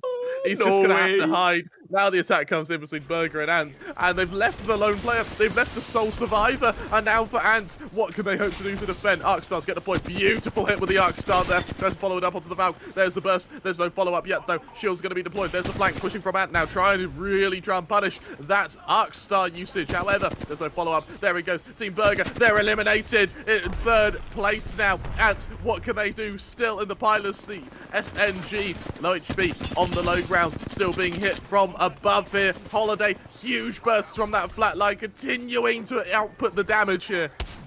Oh, Shady, he's in the wrong spot. He's all by himself, but he manages to pop the Brad. And because of this, Jalun is going to be all by himself. Here comes the B. Draw misses his angle. He's going to go for the off angle to actually go in for the sides as well. And Esports, they manage to get 2 knocks. And just like that, they clean them out. And that's going to be Esports getting their 2nd champion here in the grand finals. First from yesterday and 2nd today right now. That's going to put them in a pretty good spot to go into the top 5. And, whoo-wee. Seems like the teams are fighting really hard to go in for the top 4, and currently, Esports will be the next champion for this game, the 2nd champion in this entire tournament, being the only 2 teams so far alongside Reignite to be able to do so today and yesterday. Whew, Kremer, that was a pretty intense one. It was. It feels to me like, for particularly like Savant, they've got better and better as this tournament goes on. Their first 4 games, let's be honest, were absolutely terrible. Game 5's a victory. Game 6, good placement. Game 7 now, they go ahead and they get another strong placement. Really strong wake up from Ant now, and that's going to bring them, I imagine, towards the sort of kind of 6th or 7th place. And this is a jump, bear in mind, from 12th. Really good game from them. Burger as well, I think, with the 3rd place finish, they are going to be holding on to that rank 1 spot because everyone else is still a little bit shy from being able to usurp them just yet. What matters now is the kills Reignite and EXO Clan were able to get before they were eliminated.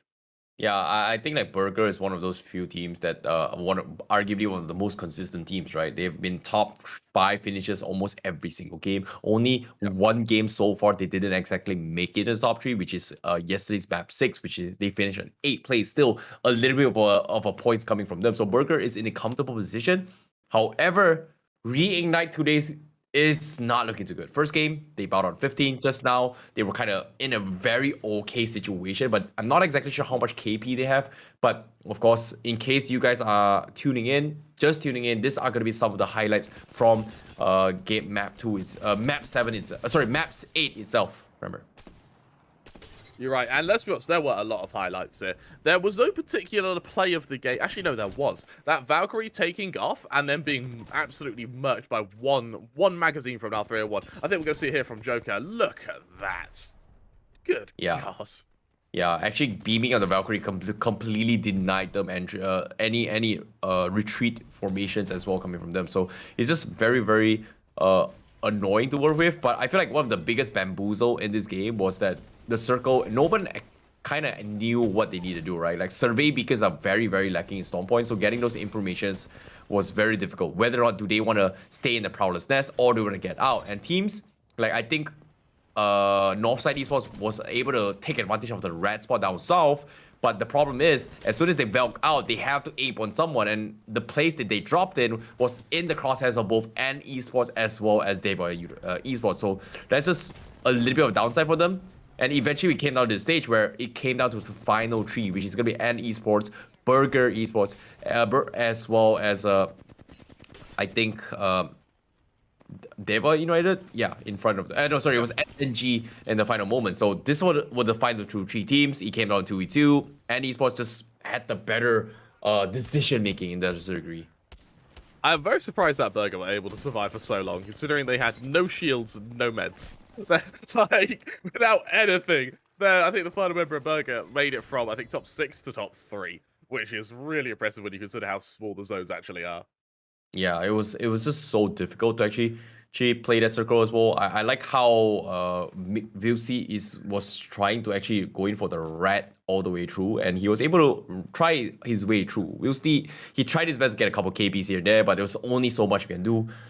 You can see the game sense coming from SMG, right? They were making sure that they want to finish off this rat and focus the team in the front. As soon as they did that, they go in for the reposition, but what they weren't expecting was that I think one mistake coming in from Shady was that he actually rotated around and got beamed across. And as soon as that actually happened, that gave and Esports the advantage to just jump the gun. So well done coming from them. And yeah, it was a difficult circle to play. So I wouldn't be surprised that none of the top teams actually made it that far. But except for Booker, of course, most consistent team, Kramer. Yeah, let's take a look at the scoreboard. Let's see just how each team were able to get their points here. Now, the kills are really what I'm keeping an eye on here. And the topic of kills, Dewa, that was a huge game on their part. 19 points, that's going to bring him from 13th to well within the top 10 now. In fact, I'm interested by the fact that a lot of these teams didn't actually do very well when it comes to kills. It was all Ant and Dewa here. In terms of placements now, with Ant getting that first place point, I think they are they're scraping top 5. In Team Burger, getting that 4th place finish means that they are going to be holding that rank 1 spot. You take a look at Reignite, only 3 points. Same for EXO Clan. Our top teams are actually struggling a little bit here.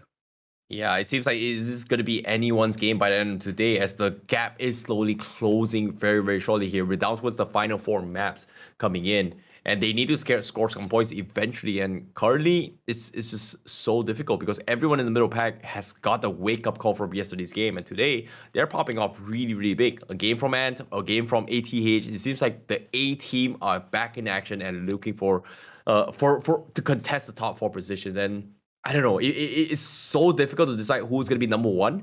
But as of now, the only team that is kind of comfortable and doing okay is Team Burger. And even then, this game, they've only got 9 points despite finishing in top 3. You're right. And now as you look at some of the teams that sit in the middle of the pack, like Emmanuel, for instance, like NXL, who aren't quite in the top, are sort of just in the top 5, but are consistently placing within the top 10 in games, and they're consistently killing as well. I actually think they may turn into some of the dark horses here. I'm still sticking to my prediction of EXO winning this, bearing in mind that the difference between rank 1 and rank 3 at the moment is about 4 points. So there's still lots of room to move, and I guarantee you that this scoreboard is going to shift constantly throughout as today evolves. Yeah, it's that's the thing, right? It's so unpredictable. It's just so difficult to predict who is going to be a better team. You know, textbook wise, Reignite has the better stats, etc. But this game's they have been struggling. It's just blood buffs after blood buffs, and who could blame them? They really play their best. But still, it's not over yet. 4 more games to go, and I'm looking forward to see how the scores are going to be shifting very, very shortly. But that's pretty much 2 games done in day 2 in the grand finals. 4 more to go. You know, better make some noise in the comments. You know, tell us who you guys think is going to take the number 1 spot by the end of today, because there's just so much unexpected things. There's just so much surprises that kind of dropped on us today itself, and I was expecting the top teams to be burned off rather early, Kramer, but before that, we are going to be taking a short break, and right after this break, we will bring you guys map number 9 of the Grand Finals here for the Rise of Legion South APAC Grand Finals. See you guys right after this break.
I'm trying to touch the States this time. 2021. Gotta show him I can still rap though. Now I'm in the game, I was on the bench. First I was renting, now I'm collecting rent. Run it up. First it with the Beamer, now I want the Benz. Spending all the bag like here I go again. Outside says chirp, now the camera phone. Told you I'ma keep the channels on. Why you acting different when the camera's on? Why you acting different like your paper long? 8 day wake up and I thank God. Bad decision got you wishing you could say nah. My city gritty, you could get hit any day now. On my mama, I'ma move my family way out. With some 20s, 50s, hundreds, thousands, millions, billions, trillions, zillions. I'm talking Amazon money, talking so much money I could mess around and buy Amazon. I been winning, I'm like, why me? I heard these labels wanna buy me. I don't need you, boo, I style me. I roll G's and they grind me. Now I'm on my game, nothing is the same. Who am I to blame? Money made me change. Cardi in my ring when I'm switching lanes. Money in the carry on them Boeing planes. Money in the carry on them Boeing planes. Now I got a buck for all those rainy days. Ain't have a day off in like 80 days. I got hustles in like 80 ways. Kids if he won't take a lazy day. Wifey on me told me take a break. I keep going to the paper street. Then it's trips out to Montego Bay. If I take the job, bet I get it done. I said it before, I'm a one-on-one. I just caught some ones, only wearing ones. Fornicate the funds, money made me calm. Diamonds on your neck, bet they on your neck. You want that watch, you better rock a tech. You want that chain, you better cop a vest. You want the check, but can you make it stretch?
Welcome back to the Rise of Legion Apex Legends. We just saw a hell of a game in which I believe it was Ants who were able to take that first place finish, which elevated them to 10th in the overall standings. Burger, with that third place finish, were able to keep their position in rank 1, now extending that lead between them and Reignite by 9 points. However, as Reignite have showed us, 9 points is very little in the grand scheme of things, especially when they look to maraud and kill their way to this third place. No one can challenge you at the top if everyone else is dead. We'll have to see if that'll turn out to be the case in our third game, which I can't talk you through alone. I'm Newcastle Crema 3. I'm joined by the amazing Icy Baby 1-2. How are you looking forward to this third map? And more importantly, what team are you looking to really explode into this final day of the finals? I honestly, I feel like ATH is somebody I want to look out for as well, because they started things out with a really cool game. The Crypto Watson was just something that really popped off in my mind. I'm looking forward to see whether or not can they do it again, because this is gonna be Wolves Edge Watson. This is a map that they are comfortable. Storm Point, Watson, sorry, no teams are doing well except for Burger Esports, who's currently the most consistent team. But without further ado, we are gonna be jumping straight in towards the game of game 9 for the APAC Grand Finals as of now, because ladies and gentlemen, this is gonna be the flight path, and this is Wolves Edge for you guys. So the highlight is at the start of the month, ATH actually disbanded and the team left. They now play under the August name, and this is the best name I've heard in quite a while in esports. They're playing under the team name Lightning Unicorn. I don't know what to say about that, man. Sometimes, unicorns are mystical, sometimes they are just a myth, so I don't know which one is which. Are we gonna see a mystical team, or are we gonna see a mythless team? That's gonna be my take. But what I do know now is the flight path seems to be pretty decent for all the team. Nothing super crazy yet. I'm looking forward to see how the zone is going to happen. But as of now, we do see a little bit of adaptation skirmishes down the bottom right. Lava City seems like DNZ is going to be being contested for now. You're right, and with Lava City being a hot point for contention, it's actually a really strong position as well. Same for Fragment. Looking at the first zone, these initial gunfights are going to be so important.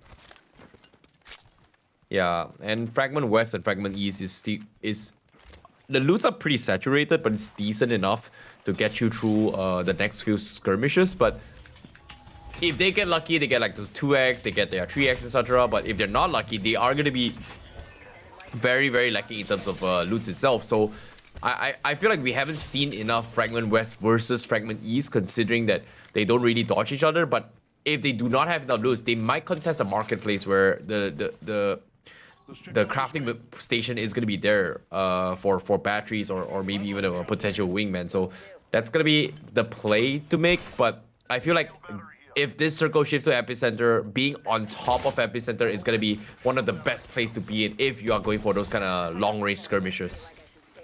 You're right, and I'm interested in how DreamFire are going to hold this choke point moving into Fragment West, especially on this sort of western side of the zone, because the likes of X10 are going to have a really difficult time rotating without being caught off by one of the teams. It's tough. It's all about playing it safe for now, right? It's all about just, getting by and scraping by. And so far, the only team who kind of demonstrated that was Burger Esports. Placing top 5 consistently, not getting champion. They've got pretty decent amount of kill volumes, but they are able to maintain their spot. That's why they're 80 points. But I gotta hold that conversation for another point, because right now, Project XXX, once again, they're gonna start things off. And this time, DNZ, they will get the one up on towards them. And Sick Warrior is gonna be taken out from the equation right now. I love how DNZ are actually committing to going for these thirst kills as well. It means that they're able to get their points up, and then they're able to continue the fight without the threat of there being another player to worry about. The fact they were able to isolate one of these players in this building and then just punish them is absolutely incredible. And now, as they push in, there's going to be another quick kill off the back of that really strong opening from them now. And unfortunately for this remaining team, Project X, they're going to be one of our first, and I think the first casualty of this war. Yo, this is gotta be the luckiest opening that DNZ can ask for, right? Joker's got a turbocharger with a devotion. The only thing he's missing is that energy extended mag. and of course ammunition, of course. But still, one of the strongest weapons in the game if you get the full complete setup. And by Circle 1, for him to find a Devotion and a Turbocharger, you gotta be the luckiest man alive, bro. Do you know what a turbocharger does? Well, a turbocharger reduces the clock up time of the gun. In real life, do you know what a turbocharger does? What? In real life, what does a turbocharger do?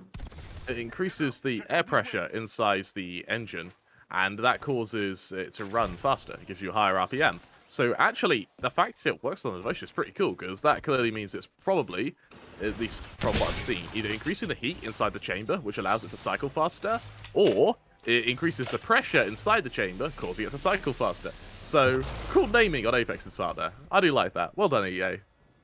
How the hell do you know this stuff? How do you... If I knew how I knew everything I knew, I'd only be able to know half as much.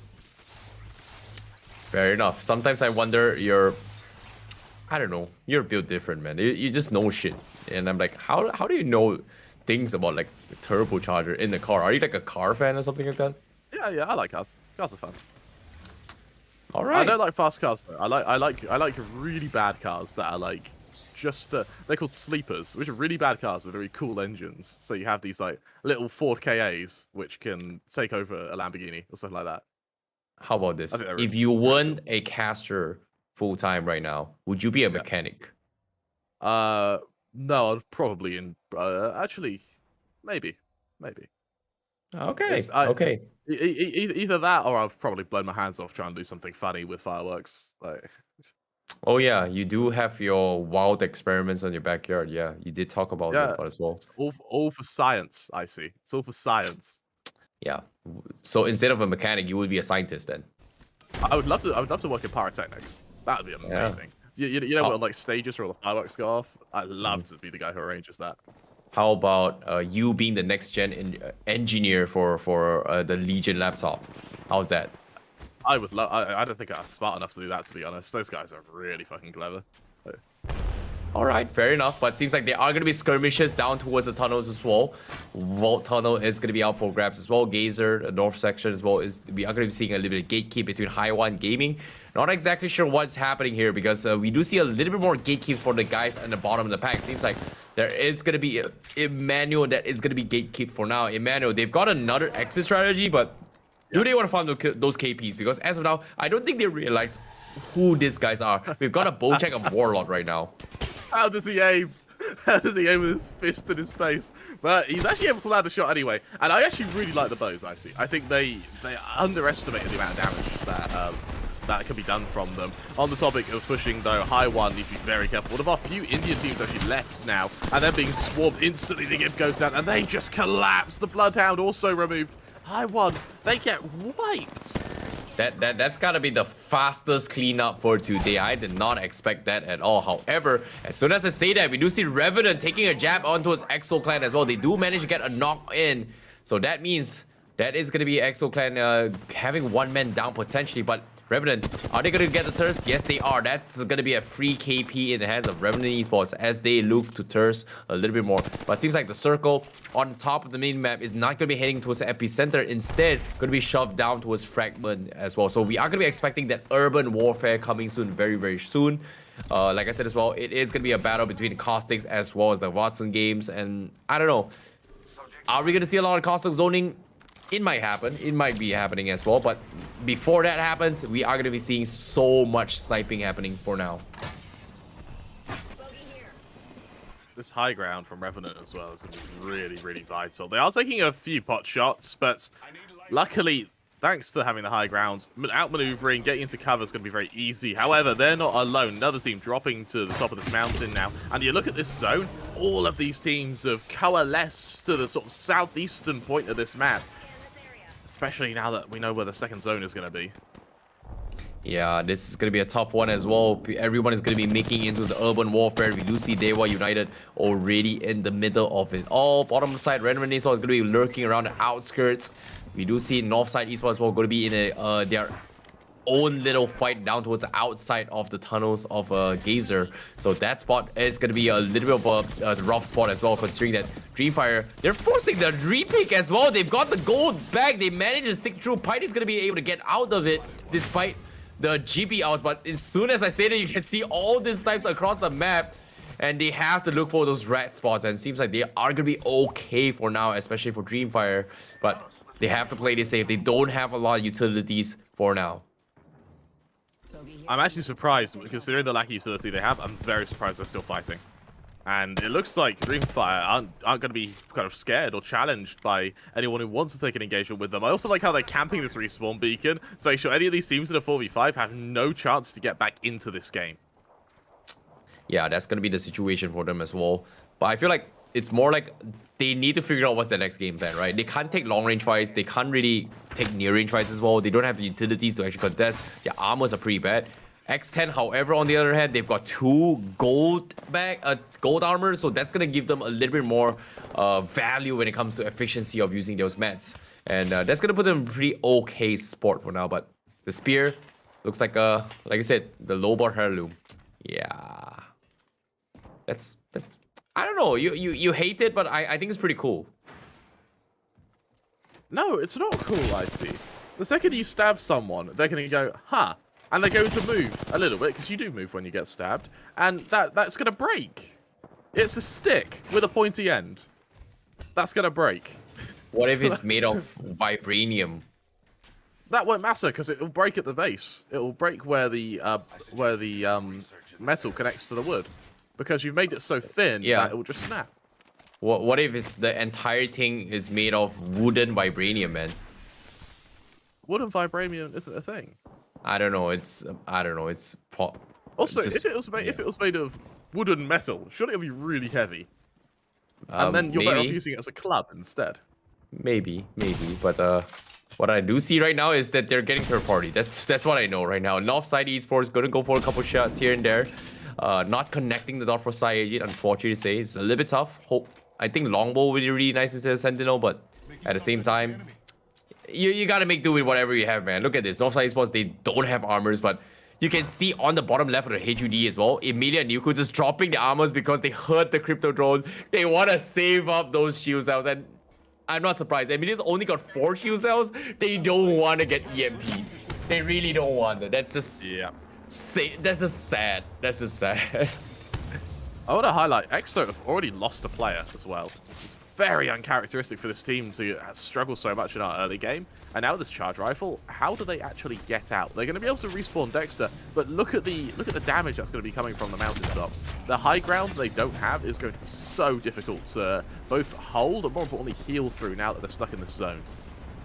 I think now the issue is that they just need a good beam, and all they gotta do is just Valk out of there, right? They still have Ziki, they still got Dexter to actually rotate in, but I just feel bad for Dexter a little bit because he needs some sort of guns and loot to actually survive this. It is only the second circle, it's not gonna hurt that too much, but looks like they are gonna take the alternative approach. They are gonna travel through the tunnels. It is gonna be the shorter rotation for the later phases of the circle, but like we said as well, we did see a lot of skirmishes coming from that side, so there is going to be a lot of congestion later on if EXO doesn't find the opportunity to leak in. Team Burger, on the other hand, they did a fantastic job gatekeeping their way through, and guess what? They managed to thirst the team that was gatekeeping EXO, and oh no, that you hate to see it. You hate to see moments like this.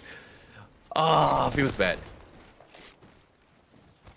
It really does. It really does. And bear in mind as well, they were one of the teams that had the potential of kind of upsetting and breaking into the top 5. So I want to see how they recover, frankly. On topic of Burger, another team that we really have to keep our eye on. They have really woken up today. And in our first and our opening 2 games, they have looked immortal.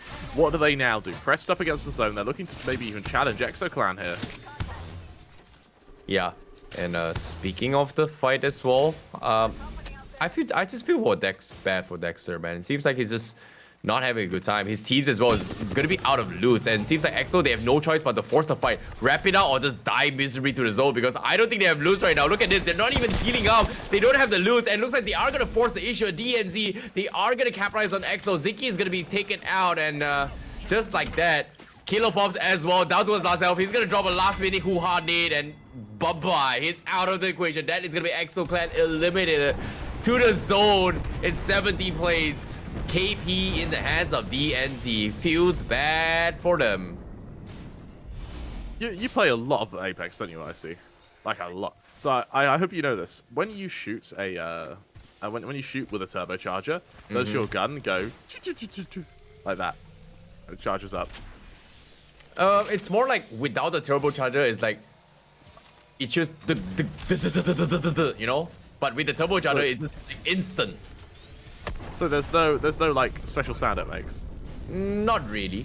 Not really. It's more like it's just a faster version of a ramp up. Like I think without a turbocharger, you got to ram the first few bullets before it goes like brrr, you know.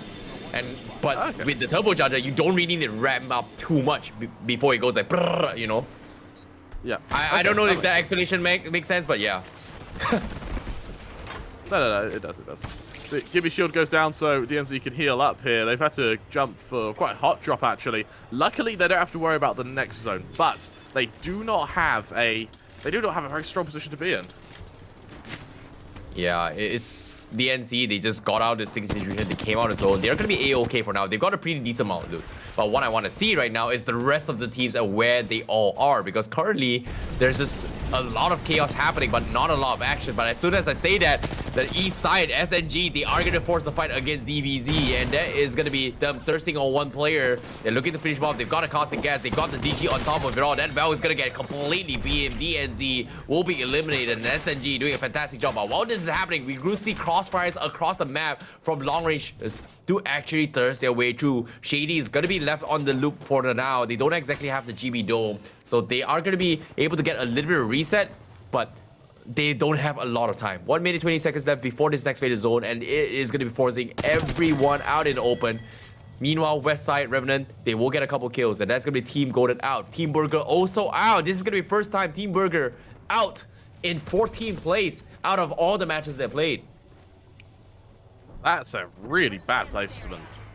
Really bad placement from the prior performance. However, I think the prior performance may actually mean that they're not going to have to worry too much about this breaking their position. They just need to do much better in our final 3 games after this. Yeah, I think that's going to be the case for them. ATH as well. Oh no, here we go again. Crypto drone. They're right in the middle. And the Watson fans are coming in. Oh no. No, not like this. Position. I hate this. I hate this. This is like the perfect spot for them right now. But at the same time, no other team plays a crypto but ATH. So this is actually huge for them. Yeah, categorically. And now what does every other team do?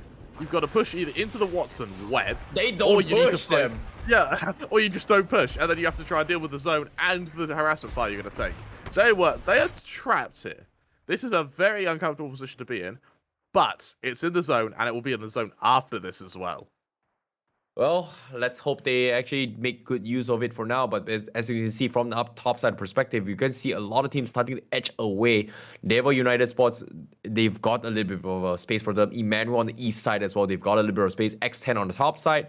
Reignite being taken out rather early as well. I don't see Reignite as well. So, I don't know. Maybe they're off cam. They're currently like 11 squads left. But as soon as I say that, there seems to be a lot of skirmish on the east side of this map. You can see Draw getting picked off by another team from Emmanuel. Revenant as well, struggling to make it to the next phase zone from the west side. They're going to go in for the finish. Teams who's exiting from Refragment East are going to be skirmishing around for now. And from the perspective of Revenant Esports, they're thirsting people from across the map. One guy on the side, and that is going to be NXL getting taken out as well. Revenant, they lose Lahib. They don't have the GB, but they want to go for the thirst for Mexius for those armor swaps. And it seems like he is going to get it for now. As Revenant, they are gonna be the new kill leaders with 3 kills, but they are gonna be sticking onto us Mexius. NXL WolfPack will be eliminated, but they will be able to get the reset instead for now. Alright, and look at this push from Revenant as well. Not only do they have so many shields out that they can swap with, yes, they are gonna have to get their Gibby back up. They are gonna use a moment to sort of re-heal and sort of re-establish themselves. But thus far, this is an insanely strong recovery from Revenant. Bear in mind, they were a player down and being pummeled as they moved in. Elsewhere, DreamFire taken down, another team that are proven to be really, really aggressive. And with their removal, this is going to make holding these buildings even more of a favorable position. You know, how the heck did Revenant Esports actually manage to recover from absolutely being dumpstered outside the zone, now fully stacked up, winning a team fight, and okay, hold that thought, Mosu, okay, hitting his repeater shot, that is gonna be a lot of damage, but still, that's gonna scare off whoever is that. I think that's Revenant Esports who actually got pumped in the head. Oh, I might be wrong. But no, okay, Revenant's on the left side. So who is this on the right side? Is that DVT? I think that's DVT. I think it is. Dawn is cool. I'm pretty sure it is. I don't know. This is tough. This is, I don't know what the situation is going to be in as well, but it seems like they are going to try and force the issue and go for the skirmish. X10 is going to go in for the gatekeep as they get shoved in and pushed by BRP. Going to be eliminated on the sides on 9th place. X10 still holding down the bunkers with those caustic gases. They are going to be a-okay for now, but the crypto team, what is happening with them? Because they are going to be looking and stalking them. They've got EMPs. They can try and deny away. Oh no, Dewa United is going to be on the south side below them. So there is going to be a lot of tussle to actually branch out of the current situation as they need to get out very, very soon. They've got the seer outs available, no wall bangs allowed, but still, they are going to play this a little bit. So it seems like they want to, Dewa United, they want to edge away the high grounds off the roof to get a little bit more advantage to get the one up on this team. Revenant, however, from the northwest is going to try and edge away, but 40 seconds left. The circle is going to move very, very soon, and we've got 8 squads left in this next fight. Oh, now the chaos is about to start. I love how no one wants to fight one another. No one knows the second you fight, the second you commit to a fight, you're going to be hit by so much. You're going to be hit by the remaining teams all looking to third party you. So it's now a game of patience. You look at X10 Crit, strong position with high ground, but they are the closest to the zone now. When this starts moving in, they're going to have such a difficult time trying to reposition. Elsewhere, Valkyrie tries to move, takes a lot of damage, as does X10 Crit though. The second they peek down, they're going to have to back up, they're going to have to heal up before they consider moving. But what about these remaining teams? Ultimate Accelerant being passed over to the Caustic, surprisingly here. I think I'd rather see it on the Gibby for the double usage of those.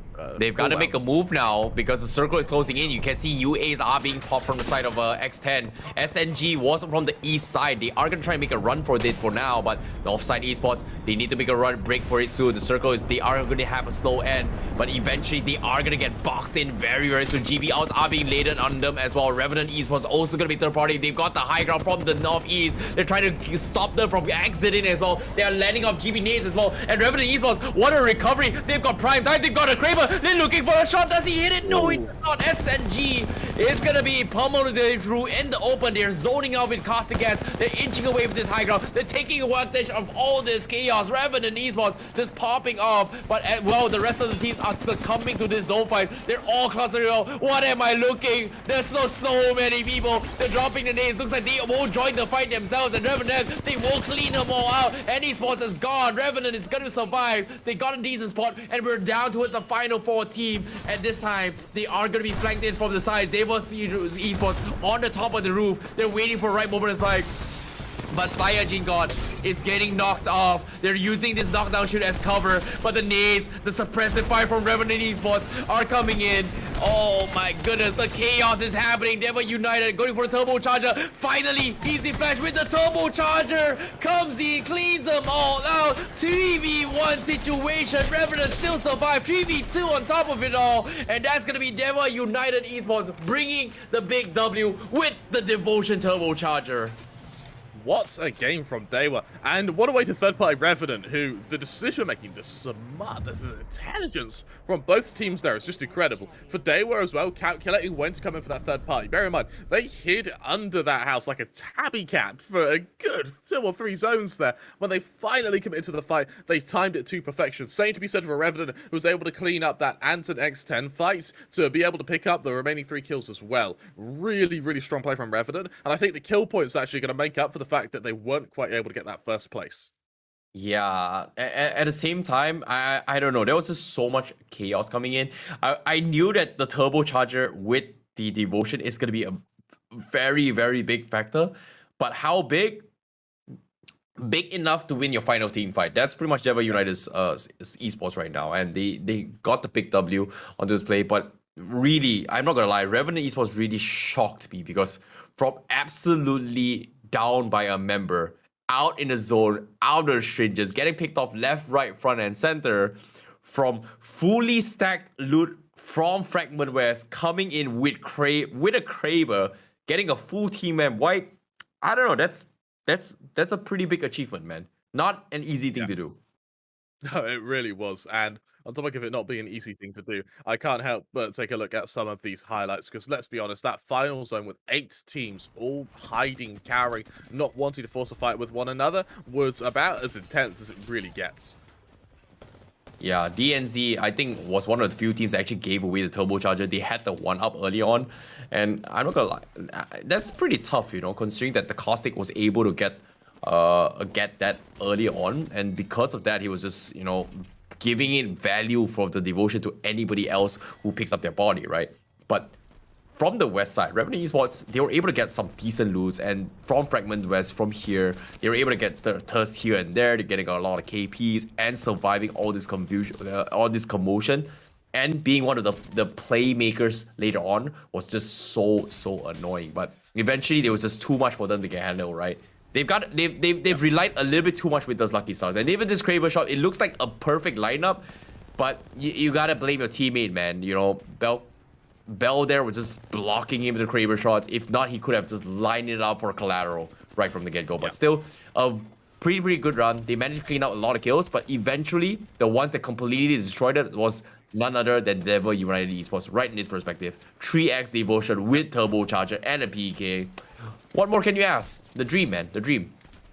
Yeah, they will have been getting better and better as playoffs have gone on. Their last game was a 4th place. Before that, they were kind of barely scraping top 10, and they were trying to do that for the whole playoffs. Now they've got 4th place, and now they get a 1st place. Do they continue their comeuppance? Do they continue to hold that that victorious stance? We'll see in just a moment if on the scoreboard, see how the likes of Burger, Reignite, and EXO did. EXO was the only team who I was really able to keep an eye on that map. I think Burger and I believe Burger and EXO actually maybe fell a little bit early.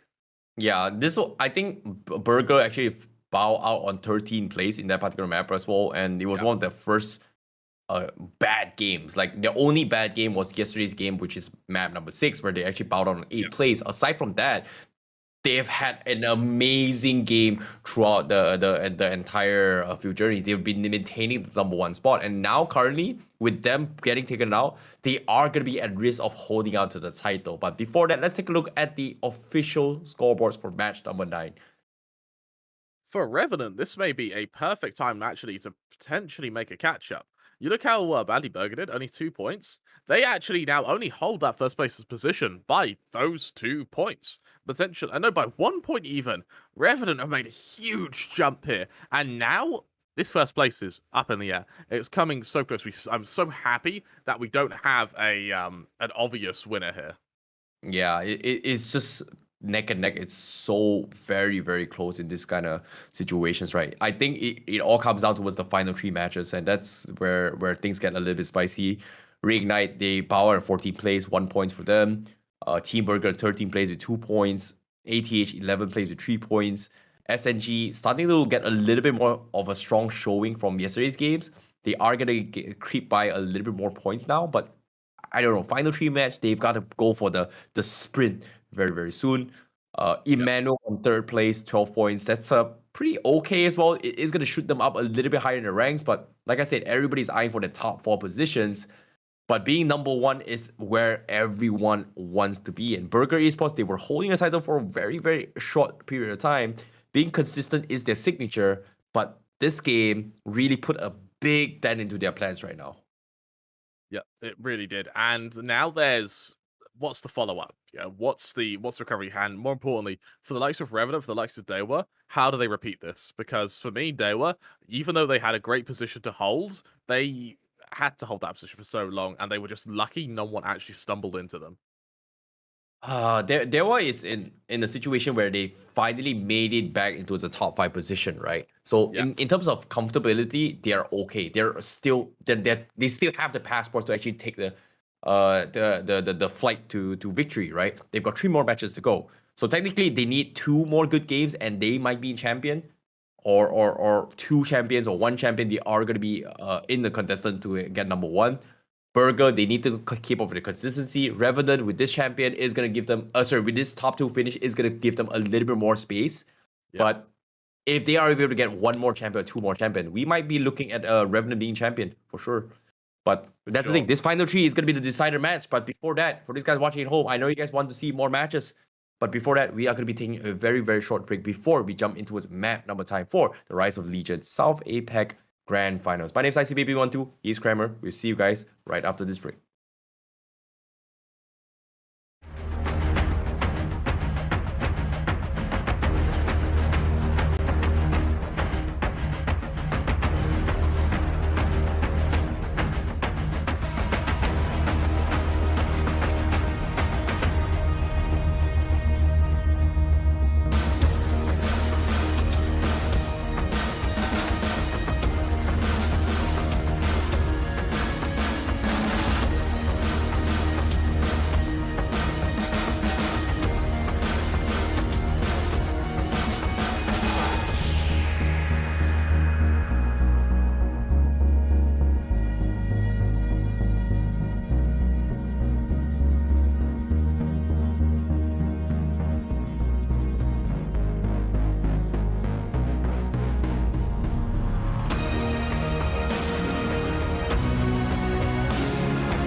I'm trying to touch the States this time. 2021. Gotta show him I can still rap though. Now I'm in the game, I was on the bench. First I was renting, now I'm collecting rent. Run it up. First it with the Beamer, now I want the Benz. Spending all the back like here I go again. Outside says the chirp, now the camera phone. Told you I'ma keep the channels on. Why you acting different when the camera's on? Why you acting different like your paper long? 8 day wake up and I thank God. Bad decision got you wishing you.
Welcome back to the Rise of Legion Apex Legends. We move on to game 4 of 6 for today, and we still do not know who could be taking this rank 1 spot. Our top 10 teams are all within a land grab of each other, which is just going to make these final games even more intense. We just saw an incredible match from Dewa, who were able to usurp the likes of Revenant to take that first place spot in the game. However, in points, it was Revenant, thanks to their killing maraudic tendencies, were they able to take the #1 spot in points. Yeah, I'm not gonna lie. Revenant pulled an impossible run in the previous game. They were down by a man behind. They were losing so much man. They were tanking out 2 circles in a row. Somehow managed to crawl their way back into the top 2 finish. I must say, that's got to be the dream run for them. But that's the thing. Miracles don't often happen twice. Luck may be on your side one time, not necessarily every single time. And in this case, it's all about a battle of stamina. 12 games to go. It's all about who maintaining those consistent points. And currently, Burger Esports, they were one of the few, Team Burger, they were one of the few teams that actually, being one of the consistent ones, only messed up in the previous game. So them maintaining a top spot is going to be in jeopardy for now, and it all comes down towards this final 3 games on who is going to be the grand finals by the end of today. And I don't know, in current standings right now, Burger, like you said as well, is holding #1 by 1 point. Revenant immediately shot up to the 2nd place with only 1 point behind them. Emmanuel on 3rd place with 77, DNZ on 4th place with 75, and Reignite on 5th place with 72. 71 for EXO. I don't know who's gonna be the top 4. Why do you guys stick around? Because why? This is gonna be map number 10 in the grand finals, and we are jumping straight into Storm Point, Kramer. Yeah, and for Northside, it's going to be a... Bear in mind, Northside have actually got better as well over the course of the finals, but we're still yet to see them actually take a convincing finish. It feels like they're one of the few teams that always get to the final zones, but always the first to die in the final zones. Yeah, that's the thing about Northside Esports, right? Over the course of these past few maps, they've been playing a very ratty strategy, but whenever they need to force a fight, they tend to lose out on all these fights. And even if they win those fights, they try to rotate, they always get caught mid-rotations. And because of that, it's so difficult to put where Northside Esports. It feels like they're always struggling to rotate in towards the next place from point A to point B, right? So that's their biggest weakness. But if they manage to anchor themselves, they're pretty decent. And there were a couple of good games from them when it comes to them being the anchor themselves. And they were able to wipe out a pretty decent amount of teams earlier today. But now, based on this map, we've seen this happen before. It's the second time we've seen Storm Point Circle map being shifted down below, and the map that was down here below was won by Reignite in map 6 in yesterday's grand finals day 1. So I don't know, maybe this might be a Reignite day back in these final 3 maps. It looks like, considering how vastly split these teams are, the main team I want to see now is DNZ. How do they rotate to this first zone without being killed? Because Lightning Rod, while a good position for them, is going to require a big exodus to get even close to this point here. I think probably it calls for an early use of the Valkyrie ult. I think Lightning Rod rotation is still decent, but considering that there is a lot of downhill terrains, right, you can still have those quick slides down below. But the ones that I'm more curious are the guys right here, right now on screen. Team Goated and the rest. Because them fighting here, the moment they clean up the fight, they have to climb an uphill mountain before rotating next phase zone. So technically, based on the map, further distance is going to be northeast side. But based on terrain, I feel like this spot right here is got a longer rotation. Kramer. It does. And you look at this L-Star, point blank, trying to get up into the face of this opposition now. Going blasted open. Oh, one of their teammates has got to get trapped in there. Oh, that's a huge whiff. And now Project X, already a man. I'm going to continue this fight. All of them low on HP, though. There's another down. Zeke Warrior is also going to be finished off, and Goated get eliminated. But for Project X, they are very lucky, considering how they did trap one of their own players in that building. Did I see that right?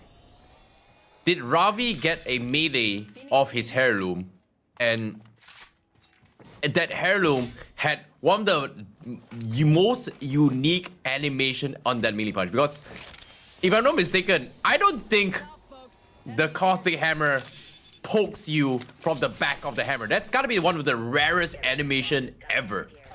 What's cool actually with hammers is the point at the back is used to lifting up nails. Also the sharp part, so it makes sense. If I was hit someone with a hammer, it would be with the spiky end.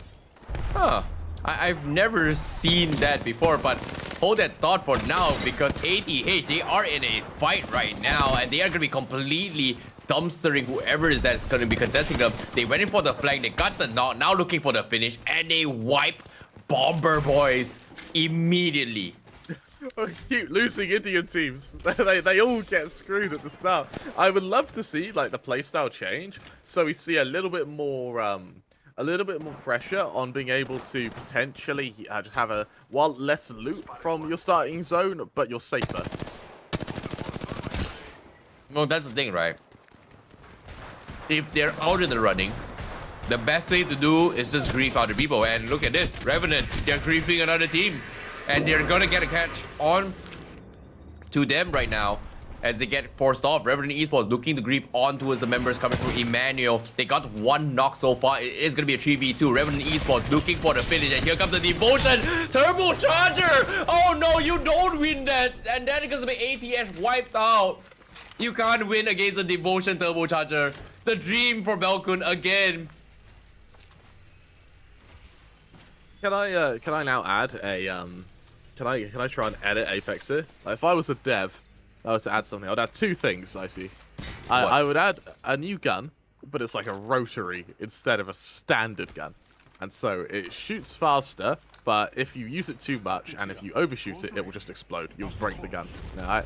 I'd also add a supercharger, which would mean that rather than have a instantly faster spin-up time, your overall firepower, the overall fire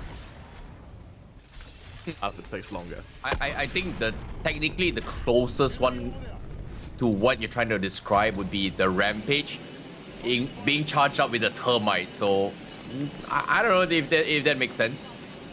But speaking of making some sense right now, this is going to be the zone going to be revealing themselves on the screen for now. As you can see, they are going to be clumped out on the south side. So everyone is already making their way down towards the south side of Barometer. A lot of teams want to secure those spots, but honestly, not a big fan of it. Maybe they do have a little bit more insights in terms of getting information with those recon beacons. Top right side as well, there are teams still straggling for a late circle push, as they are going to be going for those valve outs to actually gather information and find where people are for now. DreamFire, they're going to be... Well, what's interesting for DreamFire here is they sort of and ah about where they can push from. They've already got the knowledge of where the next zone is. They know that they are deep within it. Now I want to see them make a concerted effort for high ground, like what BRP are doing here. And this charge rifle, I mean, oh, this car is going to get harassed the second it leaves the Gibby shield. Oh, they've got it on top. That's perfect. Oh my goodness. Oh, okay. That was pretty sick.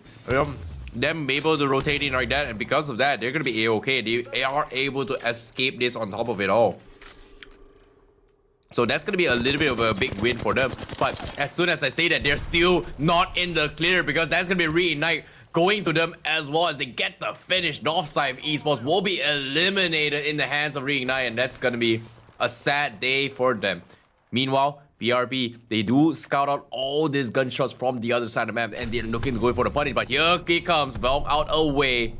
DreamFire gonna make a run for it, and they're gonna be A-okay. Charge rival tracing, looking for the shots, can't seem to connect those shots, and BRB gonna give up their attempt for now.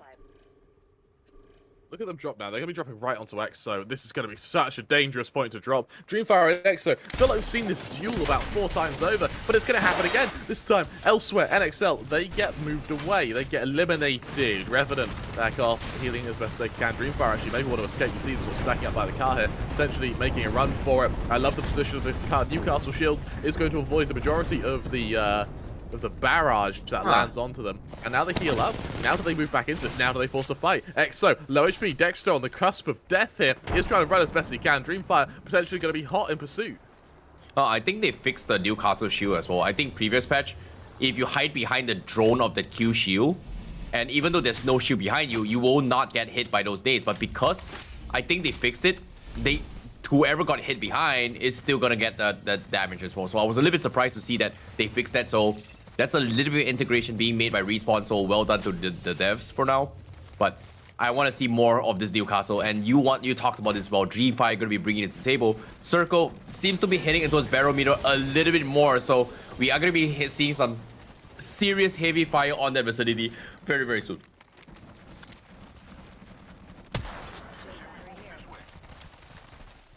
Seems like now there is not gonna be much happening for the moment. DreamFire is still playing for the safe spot as well. They are going to be setting up a couple of sentries with those Newcastle outs to try and form a little bit more information. Meanwhile, on the bottom left as well, we do see DreamFire getting suppressed by Revenant Esports on top of it all as they look for those kind of flanks. DreamFire gonna go for the finish. They want to clean house here from the people on the outskirts. And it seems like they don't want to take unnecessary damage away, because literally know there are a lot of teams watching them. So they have to play this a little bit safe. 3MC preemptively looking for those GP domes, but seems like whoever is out there is going to take a little bit more zone. Valve out to get a little bit more information. They are going to bail out of this situation. So DreamFire not going to go a little more. EXO now taking a little bit more damage than they would like to, as DreamFire not making it easy for them. But seems like EXO, they will give up the point, and seems like they will rotate in from a different angle. You're right. This is really getting into a.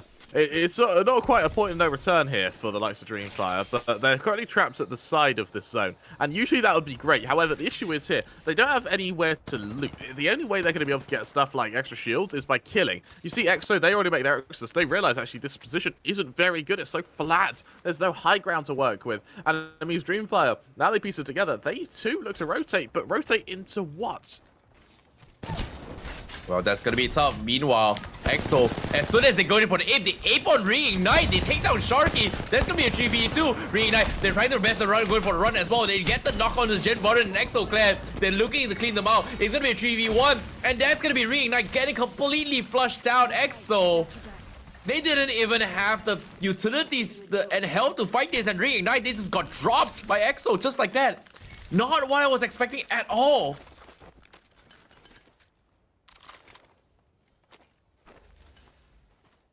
But now there's going to be for EXO Clan. Here's the thing I see. Yeah, we sort of hesitate for a moment because EXO Clan they've been able to eliminate a team, and there's no third parties.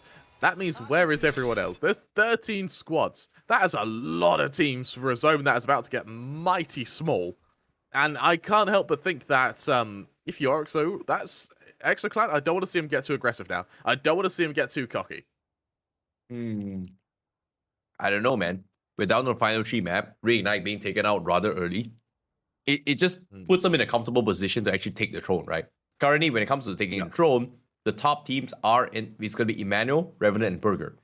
DNZ. Reignite being taken out early. They've achieved the first objective. Overcome Reignite. And then overcoming the rest. And currently, in the current situation that they are, they've got a few KPs. All they got to do is try to get into the top 4, top 5 position, right? Similar to what Burger is trying to do. So that's going to be the strategy for them. But it's the same for Dewa United Esports as well. They're just only 2 points behind them. For them, they've got to kill a lot of damage so far. They've got a strategic position, but they need to rotate very, very soon because now the zone is about to shift. So where is it going to be? You're right. And for Dewa, this is where things get interesting because you've got the high ground, you've got a really strong position, and the likes of a Rampage, this is not a weapon you want to go up against, particularly at range. Snipers are going to limit its effectiveness, but for Dewa, they're going to have the same strategy we saw them do last game, where they just wait. But look at the rotation now from EXO. Dewa could be in trouble. Hold that thought. Bottom side, Revenant, they were able to tap with the repeater and knock a Valkyrie out in the sky. And they got the knock and get the finish because whoever is that, they're getting hunted out by Revenant Esports. And just like that, they get the wipe. And Revenant Esports, they're just looking for kills after kills after kills. I'm sorry to catch you off guard, but the bottom left screen on the map just now, Revenant was just hitting those repeater shots. What the heck? That was nasty. That was actually nasty. And now Revenant and Revenant and DreamFire are going to be the two kind of big teams to worry about here. A bit of an overcommitment of shields there. However, that isn't going to stop them from going aggressive anyway. Point blank with the Gibby, trying to do the damage they can. Remember, they're going to be caught out into the zone if they're not careful here. Pete, low HP, survives anyway. And with that, DNZ get eliminated. A clean kill from DreamFire. Yo, that was like some really nasty things happening in these rotations, right? Like there's a lot of thirsty players right now, and I feel like one of the thirstiest players is gotta be Revenant Esports after that previous game. I feel like there is some sort of morale that's going from them, and they are transitioning that hyped up adrenaline from the previous game into this game. And I don't know, they've got a lot of kills so far, but there's still 11 squads alive, and having those high kill volumes is gonna put them in a very comfortable spot for Revenant Esports. So I don't know. Reignite, it seems like they're struggling. They just got popped off of EXO. But here comes a shot coming from Team Burger. Nice Sentinel shot so far, but it's only a Sentinel. There's only so much you can do with these snipes. Right, and now this is going to be a real difficult position as Team Burger. Look at the rotations they're making. Look at how close they are to this zone. Dead center. My only worry I see, they don't have the high ground, and high ground is everything. 33 players in what is going to be now soon to be a 4th zone. This is going to be tough. Ravi going to be pre-fired his way through. He needs to heal himself up. But at the same time, he is going to be healing up himself to going for the reset. Dewa United is going to be the ones that actually stop them in his track. The nades are being lobbed over Dewa United. They need to win off this fight. They found a couple of free fishes in the sea, and Tweezy will get the BA project. XXX immediately gets destroyed by both Dewa United as well as X10. Looking at them, and that's going to be freebies across the map. Yeah, and now it's going to be a what's interesting is how open this final zone is. There's very limited high ground, which puts even more value onto these buildings like the one Dewa currently holds. And actually, I would argue that Dewa now are in a position to take their second map, particularly if they can hold this building. Yep. But the circle closing in 15 seconds as well. You can see a lot of people struggling to survive this EXO Clan. They were struggling initially. You can see the bombardments are going to zone them out as well, as they need to share this high ground. GB out has been expanded to zone them out. But because they have this Bangalore, they have this double GB out strategy as well. They just use one on by Dexter. Now they're going to go fall out for the second push as well. It looks like they are going to go for the third. And it seems like they are going to get it as well. Big outs are connecting as well. EXO, they can go in for the push. They can go for wraparound. You can see they are pressuring their way through. GB domes are coming in. They are forcing the issue, but can they win it as well? But they've got Digitrends. They've got smoke. They're trying to isolate the fight. And EXO, they're looking for the wraparound. They're looking for the flush. They get one knock. Last guy standing. No, it's up to Kilo Pops. It's going to be 1v1 right now. He's using the Digitrend. He scouts him out. 30 little Kilo. But he's so very low. He needs to heal up, and looks like he will play the safe approach. It is still going to be 1v1. It is full health across. Now, with this GB's fight as well, it's going to be GB versus Valkyrie as well. The pumps are coming in, but the beams across. But oh, wait! That flick! What was that flick? But no! Oh, he's taken down! He got taken down by Shady from afar. Oh, the third parties. SNG, the true victors of the South. But it's not over yet. They clean them out, but there's going to be another team coming across, and that's going to be BRP to join the fight. That is just heartbreaking to win that fight, only to fall to the Valkyrie utility. BRP, they really want a piece of that. Actually, they really want a piece of that loot, but no, they won't be able to get to it. Elsewhere, Revenant, this is the problem with the low ground. So much damage, and you don't even know where it's coming from. This Spitfire's absolutely shredding them. BRP, they're pinned between two different teams. They have to circle. The next phase of the circle is going to be there as well. They have to make a decision what they need to do. They need to start cleaning out players and teams before the next play. Missile comes in from Strafing Flame from to the soft side. Who's it going to be hit as well? He hits massive amount as well. Here comes the R. They're going to be stuck. And this is going to be huge. They get the crack, and here on Strafing Flame, looking for the push as well. He finds an angle. He gets a 1-4-4, but at the same time, are they going to go for the finish? Because it seems like that's going to be the case. They got the cost again. They got a couple of pumps. He doesn't have the DG trade as well. They're playing around with the fire, and that is going to be them getting shut down with the counter push as well. 1v2 situation for the casting, but Revenant Esports will not be able to prevail, and he is going to bow out at 6th place for Revenant Esports. BRP now, this is such a difficult position to be in, and as they look to go off the back of the black hole, it's another instant wipe. They try to run, but look at the damage they are inflicting right now, and anyone who dare be afflicted with meeting Dewa, they appear to be on the bad side of it. Emmanuel, they fall. And for Dewa now, it's going to be a matter of trying to isolate this final squad. Look at the high ground they have. Point blank, a bit of a peek from Flash. He gets the hell out of there, realizing he may be in an uncomfortable position. Dewa forced onto the low ground. Elsewhere, BRP taking down 3 squads left, and it's all going to come to these final moments. Okay, they've got to play this safe. We're down towards the final 3 team. High ground SNG's got the perfect dream work right now. It's got the cost of gas.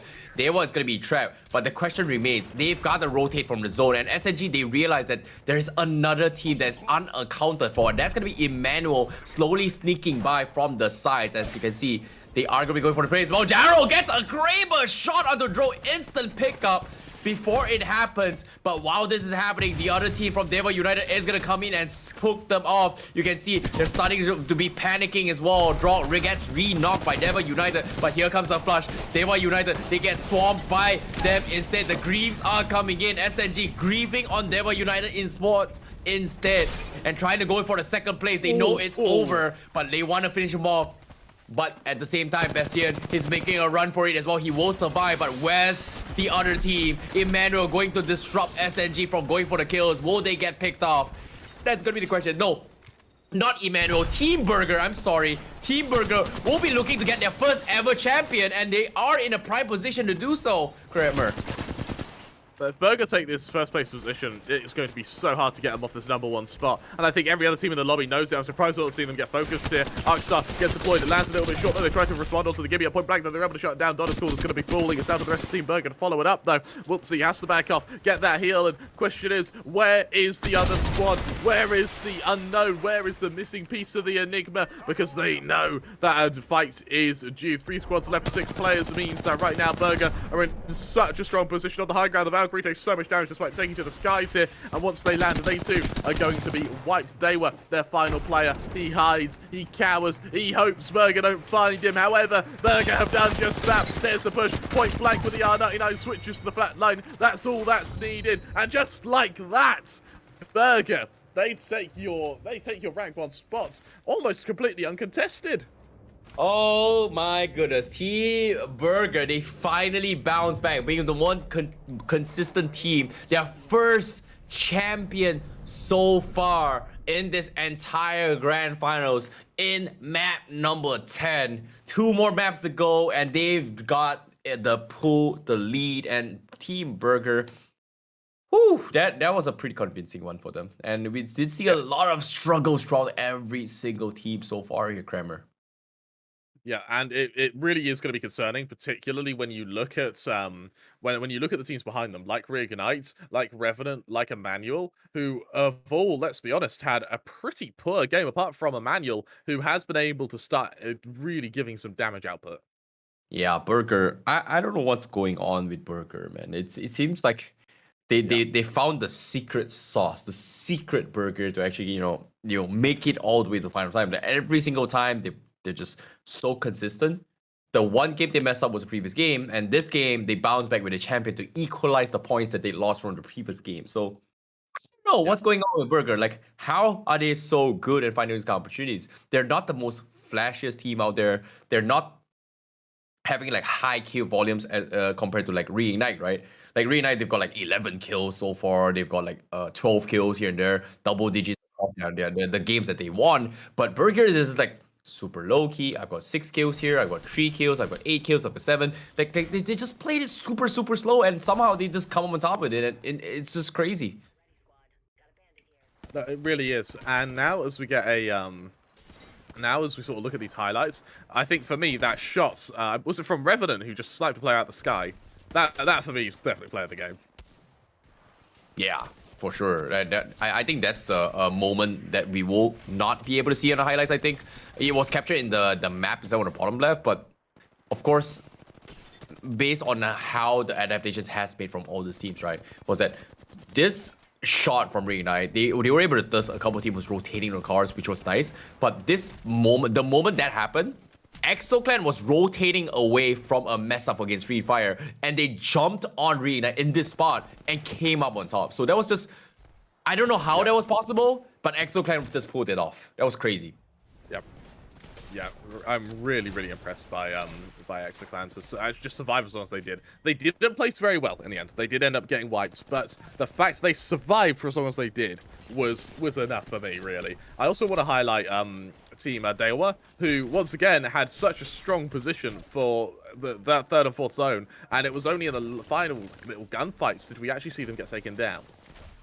Yeah, and this was a very sick flick coming from DreamFire, and for him to get taken out by a Valk utility is just you hate to see it, man. You just hate to see moments like this. But we did see a little bit of improvements coming from teams like BRP as well. They were able to be more decisive in their next fights. But what I wasn't expecting was SNG making the choice here to grieve Dewa Esports, even though they lost the members, right?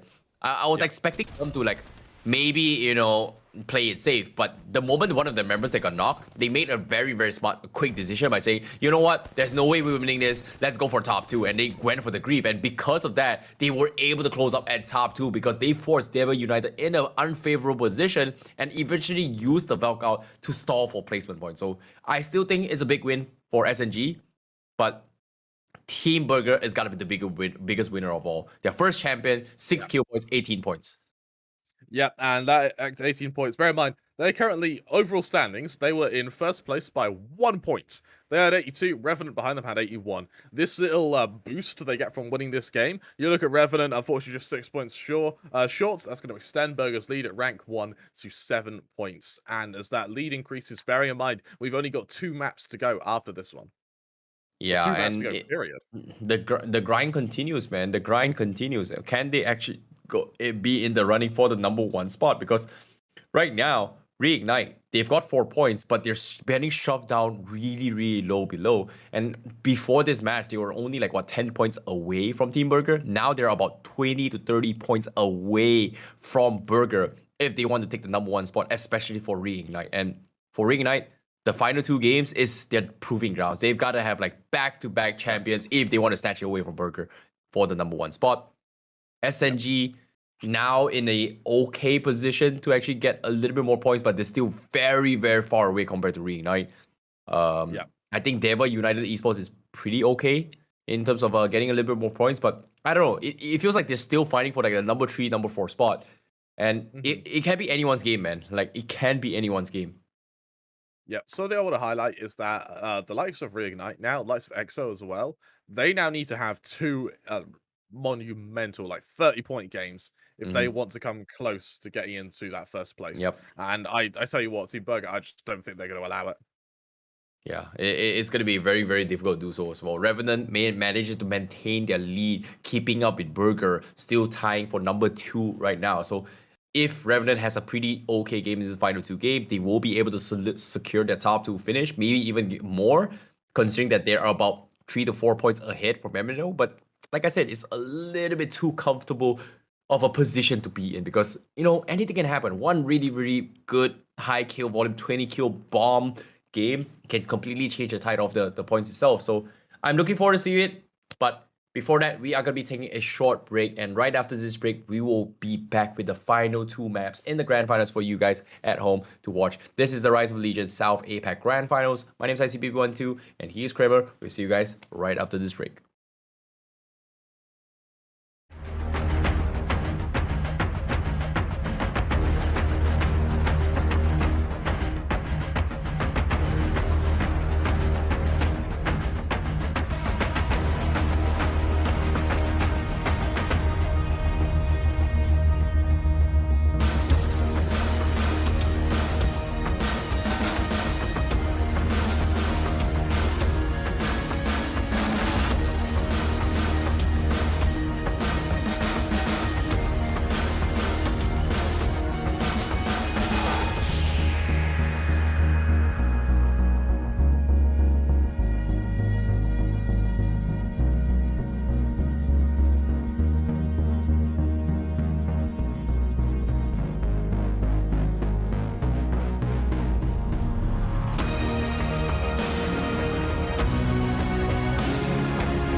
I'm trying to touch the States this time. 2021. Gotta show him I can still rap though. Now I'm in the game, I was on the bench. First I was renting, now I'm collecting rent. Run it up. First it with the Beamer, now I want the Benz. Spending all the back like here I go again. Outside says the chirp, now the camera phone. Told you I'ma make, keep the channels on. Why you acting different when the camera's on? Why you acting different like your paper long? 8 day wake up and I thank God. Bad decision got you wishing you could say nah. My city gritty, you could get hit any day now. On my mama, I'ma move my family way out. With some 20s, 50s, hundreds, thousands, millions, billions, trillions, zillions. I'm talking Amazon money, talking so much money I could mess around and buy Amazon. I been winning, I'm like, why me? I heard these labels wanna buy me. I don't need you, boo, I style me. I roll G's and they grind me. Now I'm on my game, nothing is the same. Who am I to blame? Money made me change. Cardi in my ring when I'm switching lanes. Money in the carry on them Boeing planes. Money in the carry on them Boeing planes. Now I got a buck for all those rainy days. Ain't have a day off in like 80 days. I got hustles in like 80 ways. Kids if he won't take a lazy day. Wifey on me told me take a break. I keep going to the paper straight. Then it's trips out to Montego Bay. If I take the job, bet I get it done. I said it before, I'm a 101. I just caught some ones, only wearing ones. Fornicate the funds, money made me calm. Diamonds on your neck, bet they on your neck. You want that watch, you better rock it tech. You want that chain, you better cop a vest. You want the check, but can you make it stretch?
Burger, Revenant, Emmanuel, Dewa, and EXO Clan. All of them now stand within clutching distance of that 10,000 USD prize pool.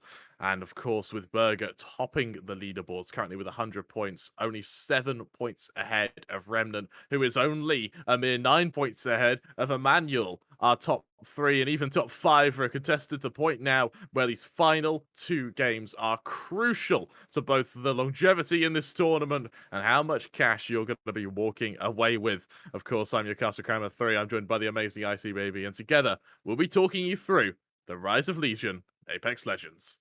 Yep, this is going to be a decider match for all the teams here. We've finally hit the final 2 maps so far in the Rise of Legion.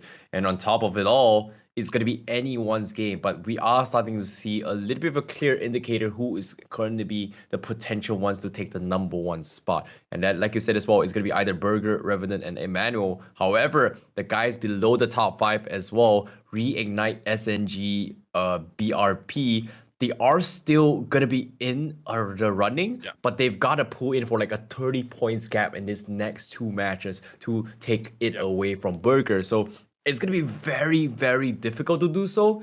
But if not now, then when? Anything can happen in Apex Legends. And in this case, I hope to see Reignite step it up a little bit more. But as of now, let's focus on this top 5. That's going to be Burger, Revenant, Emmanuel, Dewa, as well as EXO. They seem to be doing really, really well. And what's really surprising for me was Revenant, out of nowhere, they had won a very difficult start in yesterday's game. They were somewhere now top 7, top 8. And now, after this immense 10 map, they are finally in the top 2 position. And they're just only 7 points away from taking the crown away from Burger. So these 2 maps upcoming is going to be the decider for Burger as well as Revenant. Do they take the #1 spot, and who is it going to be? And so far, I think there's just more stakes on the line for Revenant, considering that this is going to be their first ever tournament, first place finish if they close out the entire series itself. And I don't know. Now, back into Wolf's Edge, have they been doing well? I don't know yet, because Revenant, so far, they have not gotten a single champion. And the closest one they had was map number 9 earlier today. Yeah, that was a 2nd place finish, but this is accompanied by a myriad of 2nd place finishes, 3rd place finishes, 4th place finishes. They have done everything short of directly winning these rounds, and because of that, it means that their kills have had to be what defines them. And luckily, when it comes to kills, they are in no short supply. They have been single-handedly wiping squads left, right, and center, third-partying to the nth degree. And now for Team Burger, a team which have been able to get those rank 1 placements, can they continue that success? The lowest placement that we've seen Burger get is 5th. That's how bloody good this team is. However, I see, while they may be good, are we going to see some other teams now look to ruin their day? Oh, I don't know, man. Like, we've seen a lot of India teams right from the get-go every single time. High1 Gaming, Project X, and Bobo Boys go ham from the get-go, and they've been griefing a lot of teams. I want to see them grief even more, because who knows, if they grief the right team, it is gonna, elevate another team to get the #1 spot. Who knows, it might actually happen. I want to highlight the topic of griefing. What do you take as the definition of griefing in Apex? Aping on another team when you should not be aping, and just completely denying their dreams of continuing the game of just being champion. And then, full sending a team, not knowing that, oh, if you full send this, you're gonna die with him. That's griefing. Yeah, and something that surprised me recently was that there's a griefing could be interpreted as landing at another team's drop zone. They don't own drop zones. That's true. That's not griefing, guys. See, that's not griefing at all. That's just playing the map. I think 3rd party and 4th party is a good way of describing griefing as well. If that makes sense. I think everyone's too fickle. Everyone's too fickle, I think. That's what it is. It's fair game now, and I want to see some blood. All right, fair indeed. But seems like the circle is going to be shifting up to the north side as well. Seems like there is going to be another fragment circle potentially. Maybe even Skyhook as well. So don't exactly know what's going to be happening. But for the final World's Edge of the game, what kind of map do you want to see out of this circle? What kind of terrain? I wanna see one that involves high ground, because I've loved how X10 have been able to position themselves in our third and fourth rings. It's just I think a lot of teams now have got to the point where they've realized if we just kill X10, we take X10's position, then we win, because X10 are really good at finding them. Yeah, fair enough, fair enough. But seems like EXO Clan, they are still making the decision whether or not they want to play around the train station or do they want to loot up a little bit more. Because I do see a couple R99s and Mozambique at the start of the game. But aside from that, nothing super crazy yet. They need those quick loots before rotating into the next phase of zone and start to loot up and potentially zone up a couple players for now. But as of yet, nothing super crazy. We do hear pings coming in from Dexter, who's currently the first scout of the team as they make their way into the train station. X10 also, like you said as well, high grounds. They are close towards Skyhook, so they are going to be able to get a couple of very, very okay spots for now. And compared to the previous game, the Skyhook, this is not too bad. You know, this is not too bad. Yeah, you're right. And now for what isn't too terrible a start, there's still a road to recovery. And further to that, there's still a world here where actually third partying is going to become a huge issue, because in our kind of urban environments, everyone gets very close together without realizing it. And that usually means the element of surprise becomes a huge deal breaker. Yeah, agreed. And speaking of element surprise, DreamFire, they're going for an early vault to get a little bit of information as well as rotating before they making the next play. But seems like they want to rat their way from the north instead. But while they're doing it, they're actually getting shot from afar while going for this kind of rotation. But as soon as they go in for the rotate, guess what? There's gonna already another team already waiting for them, trying to take their usual rat spot. Seems like teams have adapted to their playstyles, while DreamFire are gonna potentially lose out of their zoning capabilities. You're right, and for DreamFire, I like how they're kind of still trying to force fights. Bear in mind, DreamFire has been one of our more aggressive teams in the in our kind of top 20 at the moment. I think it's DreamFire, Reignite are really the ones who don't shy away from forcing out gunfights. And bearing in mind, for DreamFire as well, while they are currently in 15th, there's probably no chance of them actually being able to come back and get back into this game. They can still ruin the days of our top 5. Yeah, SNG is currently in this position, and it's a little bit surprising for me considering that it's rather early in the zone. They're already camping here. They've got a pretty decent amount of loot. They don't have a lot of shields, don't have a lot of extended mags, but still, they're playing it safe and just going for this kind of red spots. And who does this kind of things? This is like, what, barely 1 minute into the game, 2 minutes into the game, and you're like already camping in a red spot. And oftentimes, if you were in a pub game, who does that? Only in pro games, man. Only in pro games. Big brain. Yep. Big brain. See a few things being called in here. They're just trying to avoid this utility. Bear in mind that for DreamFire, this is actually a fair bit damage to be taken despite being a point blank elsewhere. Revenant, they're going to have a hot drop there and have to deal with taking a lot of fire from teams elsewhere on top of the team that have just dropped in. It's going to be a really difficult position to work your way out of if you're Revenant. Remember, they are in second place. They cannot risk dying this early on. Elsewhere, we have a battle for what looks like a respawn beacon here, potentially SMG making sure these teams don't get a chance to pull themselves back into this map. And aptly so, because it looks like someone wants to fight them for it. Yeah, SNG playing a little bit safe as well. They are trying to maintain their spots, trying to usurp the throne. They're very, very far away, but if they have one good game, they are going to be back in action. However, Reignite on the other screen as well. They do see Gem Border here booming onto Shiva. They are going to be getting a couple KPs from Reignite, and that's going to be the Thirst coming in. So that's going to be Reignite getting 1 KP from the get-go. And they are going to continue with the pursuit as of yet as Reignite. They want to finish up their kills. And while Reignite is doing their thing across the maps on towards the epicenter vicinity, we do see NXL WolfPack going up against a fight. And they are going to go for the hunt. While the rest, the ones that are being chased are going to be forced to get out of this sticky situation. GB Dome, great defensive maneuver, but they're still stuck. Here comes the nades from NXL. They want to isolate the fight. Look at this, NXL looking to potentially ruin some days, and I love it, I see. At point blank, though, no one is really risky going into this building apart from NXL. Our aforementioned aggressors, Mastiff in hand, looking to rain terror through the tube. And while it's actually a lot of damage being done to NXL, they've lost one of their first players, losing the second now. It's all on the Wraith and a 1 versus Harmony down Peakum. However, let's go to the north side, both topple. WolfPack, they're going to continue to be pummeled here. And actually, Zartras realizes he cannot risk this fight. The third party has arrived from ATH, one of the teams to fear, and for good reason. With that removal now, it's going to be down to the rest of SG, who've only got one player.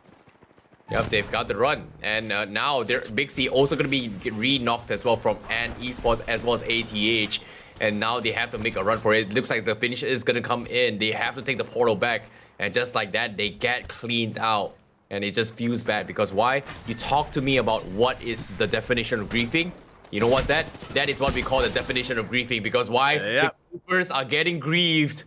And as of now, the griefers are struggling to maintain their position because Annie's was also thinking to grief this team. Instead, pays the price with 2, and ATH will be the ones to reap the benefits of all these people who's kind of stuck down below. And for ATH, if they can actually secure this position without being third-partied, they're going to have so much loot to work with. So much, I see. Actually, Jackie's just finished off 2 players, and he's left.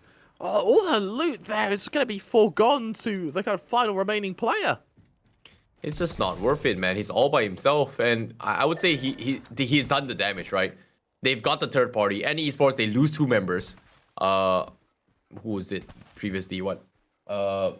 NXL also lose 2 members from her get-go, and them thirsting on all these people and griefing other people. It seems like the teams at the bottom just don't care anymore. They just want to have some fun and just grieve on other people. And Zarathas now all by himself, even though they've got 3 KPs. Was it worth it? Not exactly the best, but considering that he got the banner, now he's gonna go for the Resurrect. And they are going to be picked up because Zarathas now, he needs to maintain his life. He needs to get his kill. Can he go for a thirst? Yes, he will. He finishes off and Esports, the other victim, who's the solo rat. And Zarathas will be the stronger rat right now. The griefers, they will survive. Meanwhile, on the south side, we do see Dewa United Esports bullying on towards Project XXX. As with the devotion this time without those turbo chargers to go in for the spray and pray. And here he comes, Project XXX. They lose 2, and that's gonna be the last man standing. And boom, bada bing, bada bang. That's gonna be Dewa United Esports getting their KPs.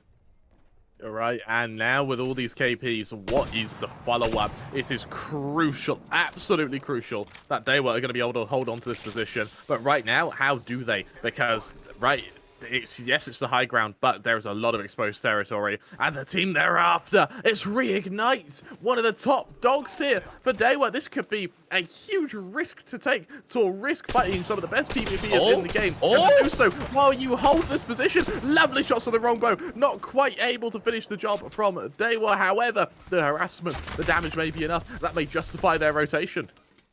Oh my goodness, Dewa United, they're just popping off with those sentinel shots, but the longbow shots, but at the same time, they've got to rotate in next phase zone.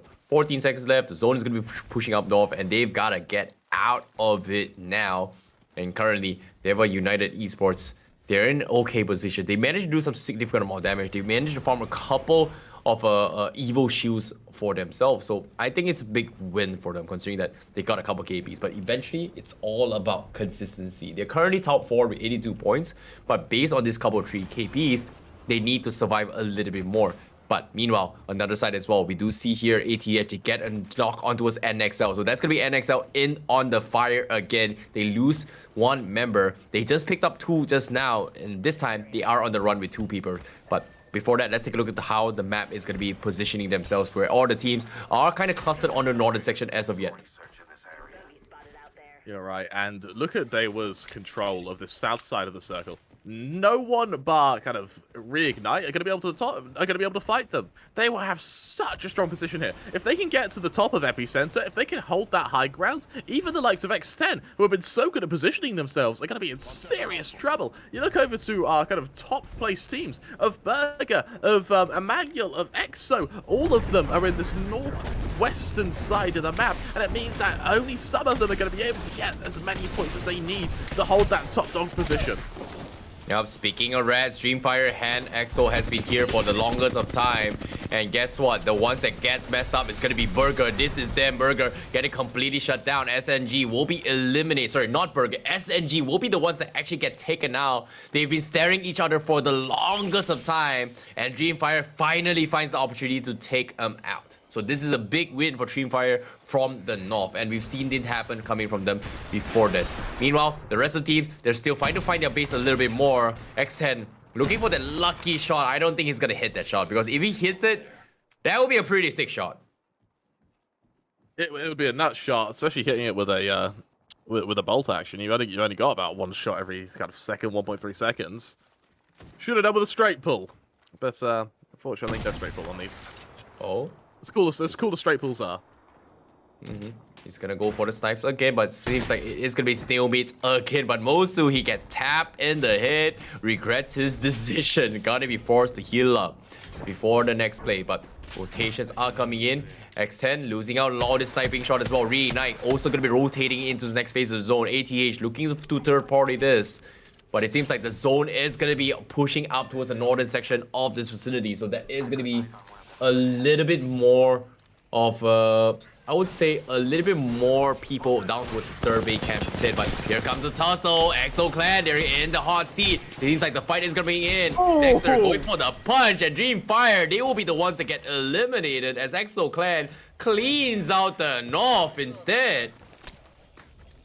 And EXO Clan, they're also racking up kills here as well, which is the big alarm bell here, because as they keep getting kills, even though they are in, I believe, 5th place, yeah, that's still easily recoverable.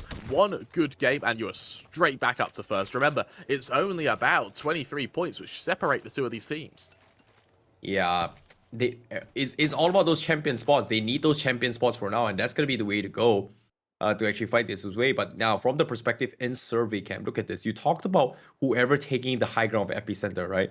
There are teams there, but at the same time, the circle forcing them out means that they have to get down from the high horse. But considering how the layout of every single team is in the north side, I think the teams coming from epicenter is gonna be a-okay. But that's the thing, they can sneak up on whoever is that. But I want to say this right now. Revenant, they will be sharing a house between on the north side of survey camp. X10 on the bottom right of the map as well. Reignite also going to be taking in a fight as well. And seems like they are going to be able to toss off NXL. So that will be NXL's journey so far in towards the top 5 position. Top 9 squads left. Reignite also not out in the running for the top spot, as they are currently sitting in 7th place in the current scoreboard. So everybody needs those champion, and Reignite needs it the most. Reignite as well. They were dominant our entire game. Oh! They were dominant at the start playoffs, and they've just shaken. They've just stagnated. Now could be their shot at redemption. Look at the scene there, and they're dueling with so much damage getting outputted before they even take any return fire. In fact, they look like they've been left unscathed by this engagement, as all of them get a step closer to these Omen fabled red shields. Yep, seems like Team Burger also gonna be... Oh no! The Frank Wood team! Oh no, Team Burger, they're getting forced out as Reignite looking for the thirst. They need to usurp them. And so far, they're doing a fantastic job at thirsting their way through. But Reignite, they had the upper hand initially, but great disengage coming from Team Burger. But as of now, they managed to back off. They got thirsted as well. But Reignite, look at this. They have to go for the reset. But the circle, 50 seconds left. They've got a lot of room to work with, but they made a little bit too much noise. So this time, they are going to play it a little bit safe before rotating next in, because the ones that's stopping them trap is going to be none other than Burger with 2 men alive. That's going to be Iman, as well as Mixi is going to be there trying to stop him in this track. Meanwhile, on the south side, we do say X10 going to be going for a couple of shots. Emmanuel also going to be losing a couple of their members. as X10 down towards the last health, and they might get eliminated. Yes, they will, as Emmanuel will be the victors of the South. But they have to pick up their members. 25 seconds left on the clock. Everybody's got to make a run for a Reignite. Rotating from the south instead. They're looking to toss the members down south. Can they get KPs? This is risky. Or do they think out for themselves? Because as of now, their entry point to the next phase zone are going to be gatekept by a lot of teams. They get MT from the sides. But a delivery comes in the man for Zero. Does he get the big gun? No, he does not. He gets a smaller one, and that's going to be the G7 instead of the Kraber for now. The G7 though can still be absolutely ruthless when used in the right hands, and unfortunately for any other team, Reignite are most definitely the right hands. Elsewhere, a lot of 30-30 shots coming out from ATH. They're looking to try and harass any team that may be going for a third party here. On the high ground, Zero does a bit of damage, loses shields in the process though. Not quite in a position where they're going to be able to third party this team, but Gen Burson also low on HP, finally got his red shields. Sharky, minuscule amount of HP left. No way. But he's able to survive. Switches to the Mastiff. Point blank, tries to do the damage he can. Sharky has to get back and heal, as does Zero. They're going to be pushed off. They're not careful. Able to get the first shield sell off. Able to get the second. Something is recovery. Something is stagnation though. Suddenly it's going to be so important though. The caustic rounds landing so close to them. They spot out the first player. There's the shutdown. Emmanuel, our third place team, taken down by Reignite. But can Reignite rest? Can they recuperate? Can they re-heal? Yes, they will. Emmanuel mistiming their execution. Elsewhere, Team Burger, they also fall. Our rank 1 team, Revenant. This could be their bid for first place, but Reignite are also after them.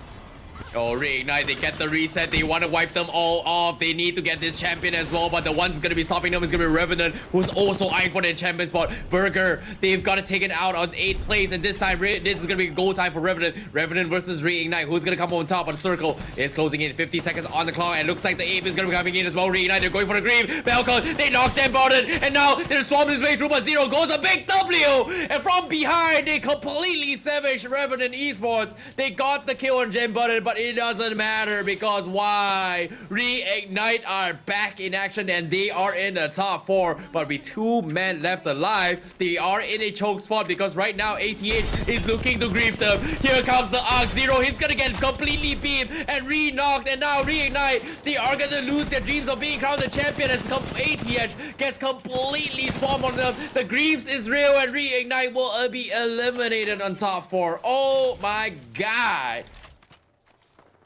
A strong game from ATH.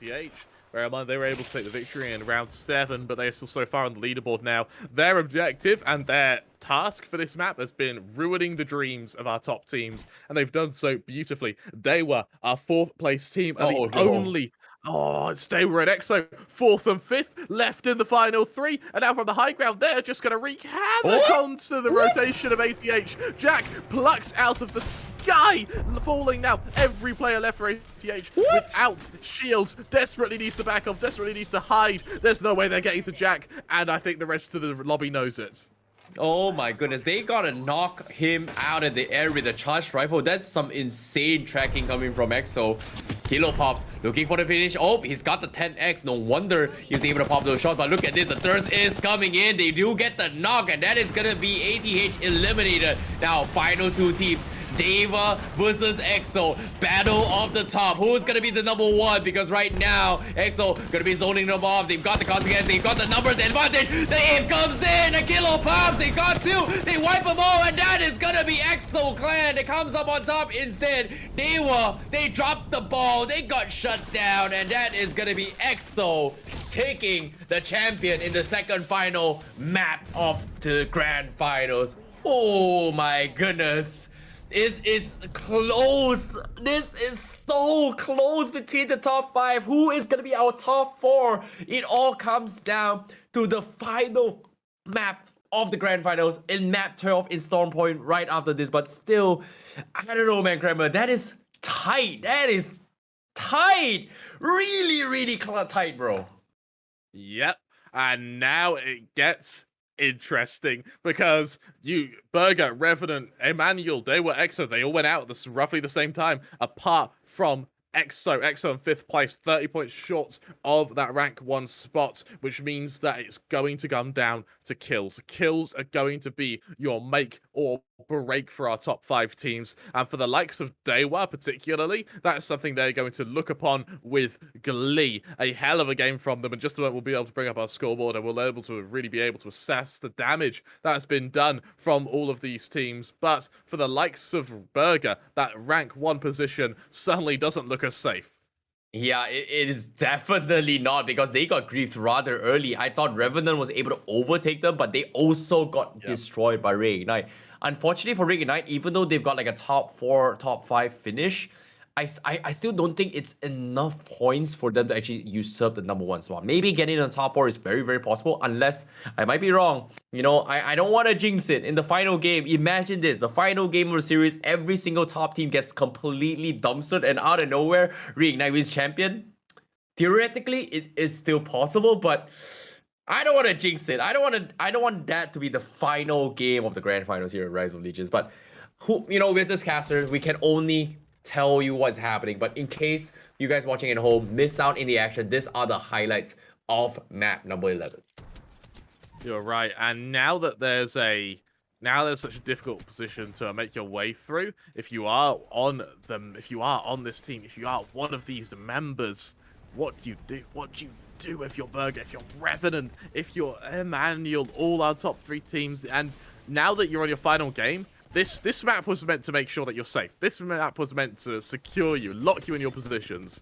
That's no longer the case. And now for game 5, it's going to become all the more intense. Yeah, SNG, they really tried their best to actually hold out on the north side as well, which was really, really weird.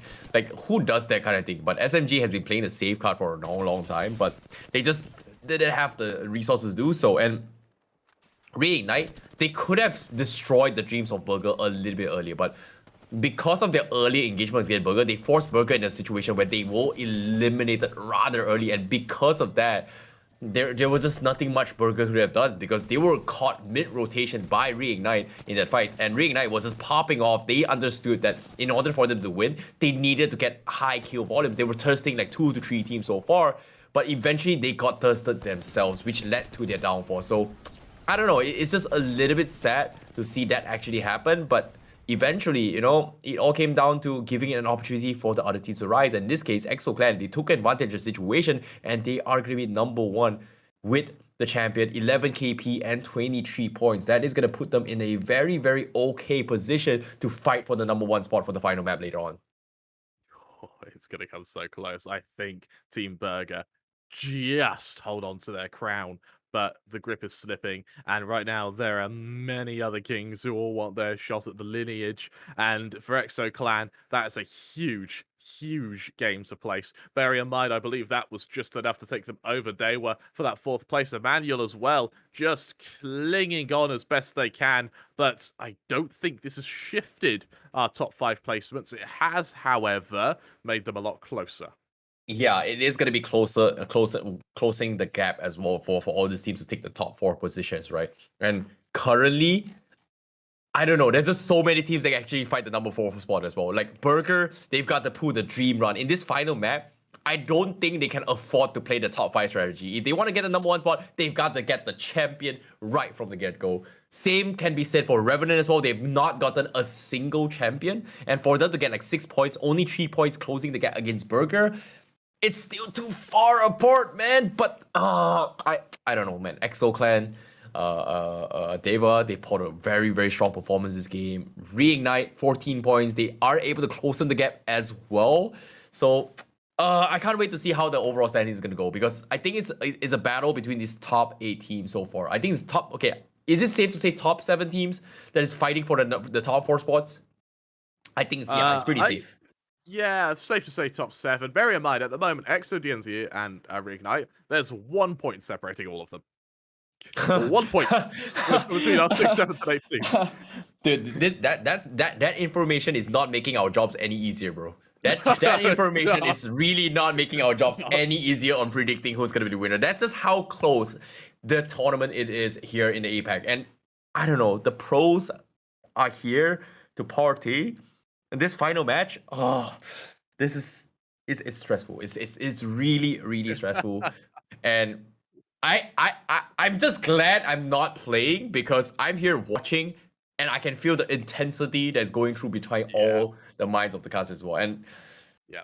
whew, you know, Kramer, I think I'm going to be going for a break right now. And right after this break, we are going to be having the grand finals final match, the decider match on who is going to be the champion by the end of today, the Rise of the Legion South APAC Grand Finals. We will be taking a short break. My name is ICBaby12 and he is Kramer. We'll see you guys right after this break.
I'm trying to touch the States this time. 2021. Gotta show him I can still rap though. Now I'm in the game, I was on the bench. First I was renting, now I'm collecting rent. Run it up. First it with the Beamer, now I want the Benz. Spending all the bag like here I go again. Outside says chirp, now the camera phone. Told you I'ma make, keep the channels on. Why you acting different when the camera's on?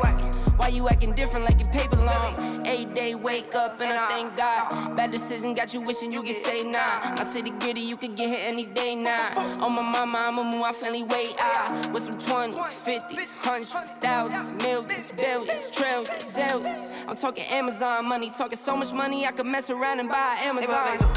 I been winning, I'm like, why me? I heard these labels wanna buy me. I don't need you, boo, I style me. I roll G's and they grind me. Now I'm on my game, nothing is the same. Who am I to blame? Money made me change. Cardi in my ring when I'm switching lanes. Money in the carry on them Boeing planes. Money in the carry on them Boeing planes. Now I got a buck for all those rainy days. Ain't have a day off in like 80 days.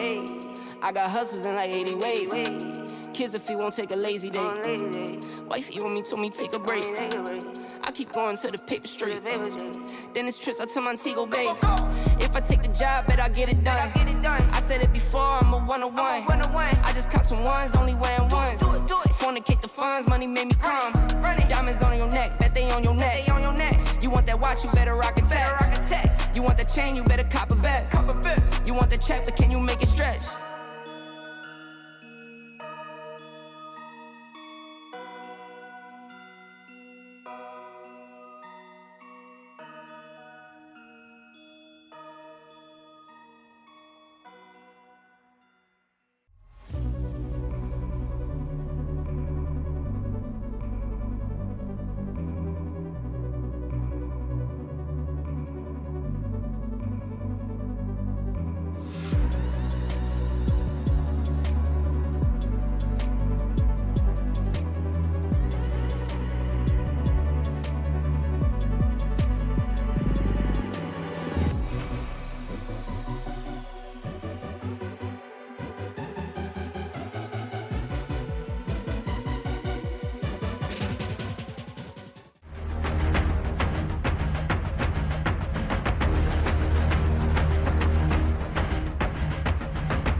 A little over 10 points separate our top 6 teams. It physically couldn't get any closer, and honestly, I am all for it. We enter our final game of the Rise of Legion Apex Legends, and my God, we have it may come down to a tiebreaker. Burger still in that rank 1 spot, but only 3 points ahead of EXO Clan, who is only 1 point ahead of Revenant. We have a hell of a tie here, and as we go as our final game, every kill, every decision, every weapon, every pickup, every hop up is going to matter. Thankfully, I don't have to cast you through this alone. I'm your caster Crabber 3. I'm joined by the amazing Icy Baby 1-2. I mean, what do you make of this one, bud? Yo, bro, this is gotta be the craziest, closest match we've ever seen in an APAC tournament, man. Like, anyone's game. And like you said as well, as close as it gets. Burger has been holding the number 1 spot for a very, very long time, but it can turn the tides. Reignite, we talked about this before map 11. If they pull a good placing and good points from the previous game, they are going to be in the running as well. And guess what? They are technically in the running. However, they're 13 points away from the number 1 spot. So the only way they come out of it is that somebody turns and grieves on Burger's dreams of maintaining numbers right from the get-go. It is still possible, but still, anything can happen. I don't know what to be expecting as well, because we are going to be jumping straight into the final game here in the grand finals. Map number 12 in Storm Point. I don't know. Are we going to see a lot of griefers? I don't know yet, because for now, I really the 10K US dollars is going to be divided by 4. So have they made their bribes yet? Have they made their attempts yet? Are we going to see griefers? I don't know. But so far, the ones that kind of grieve in the early stage is gonna be the Indian teams right from the get-go. You're right. And now, here's the thing, right? There isn't any griefers. I'm amazed. Unless Revenant and EXO go for Antenna together, we're not gonna see any griefers. What is this? I'm surprised. I'm really surprised, you know? Integrity of gameplay is it's important. So, okay. We are not going to be seeing any party poopers for now. But as soon as I say that, take a look into his launch pad. It seems like there is a fight happening right now. And that is going to be NXL going up against... Who's the other team? Who's the guy in front of him? It's Endays. Who's that? Oh, it's EXO. Oh no. Okay. We are going to see a grief team. Oh, I love it. I love it. At NXL, they sell blood in the water and they want to follow it up. There's the scan. They know exactly where this team is. Let's see the fight. Bring on the carnage, I see. You know, it's funny, right? I don't think they know it's EXO, but at the same time, you can see the faces and the reactions of EXO, right? Wait a minute, there's a team here. Get the heck out of there. They could completely bailed on the site itself. So, okay, I can respect that, but still, too close. Too close, my friend, too close. It absolutely is. And now as we sort of see both teams armoring up and getting ready for what is going to be a pretty interesting engagement. I'm really looking forward to seeing who is going to be taking these early fights. Is any team going to be brave enough to take these early fights? I don't know, but speaking of early fights, we do see Bomber Boys being one of the first team to be taken out. That's gonna be Revenant Esports going for the thirst. They're looking for the KPs, and they will get the knock in. So that's gonna be Revenant stacking up some kill points, and they will get their first few thirsts as well. If they get the first 3 KPs, they are currently tied with Burger Esports in 103, and yes, they will get the thirst, and that is gonna be them tying it out with Burger Esports as of yet in terms of points. You're right, Bomber Boys, they get eliminated. Off they go, and it's Revenant to give that killing blow. Remember, it is all down to points here. Every single one matters, and being able to shut down teams like Bomber Boys is going to be what is going to pad Revenant's boost to try and make that bid for that first place prize. I hate that I hate that I'm right. You know, when it comes to final matches as well, we are going to be expecting a little bit more griefers, but it's all up to the top 16s fighting for number spot, where the rest of the team are just here for the show, you know? And obviously, it's all about fun and games, it's all about getting experience, but I don't know, man. Like, it's. Are we gonna see some mind games? I don't know yet, but what I do know is it's gonna be in a battle of the best. And currently, SNG, they are gonna be in a little bit of a sticky situation as well. But off the kill feed, look at this. NXL, they get the knock onto his EXO. EXO, they're down. It's over. EXO Clan, they got beat by NXL. No. They've been eliminated. They go second way. place. Where do they slip to? High One also gets taken down. And now for SNG, they need to follow it up. Remember, they're right up against Reignite here. There's another group here, and they just want to leg it. They want nothing to do with this fight. They realize how important it's going to be to get to that final kind of 10 players left. And everyone, while some are fighting, some are fleeing, it's a completely mixed bag of fruits here, and no one wants to be on the receiving end of an attack. Oh my goodness, NXL, you hate to see it, and we talked about the unexpectancy is happening, but SNG, they are going to continue their battle on the top left again, and this time, SNG, they are going to get forced out. It is going to be a battle a little bit more with Project Triple X. As of yet, as you can see, Havoc is available, but they have to play this a little bit safe. The rest of SMG, they're not ready to force the fight. But Project Triple X has been fighting against SNG every single time. And seems like Project X has been losing out on all this fight so many times as well.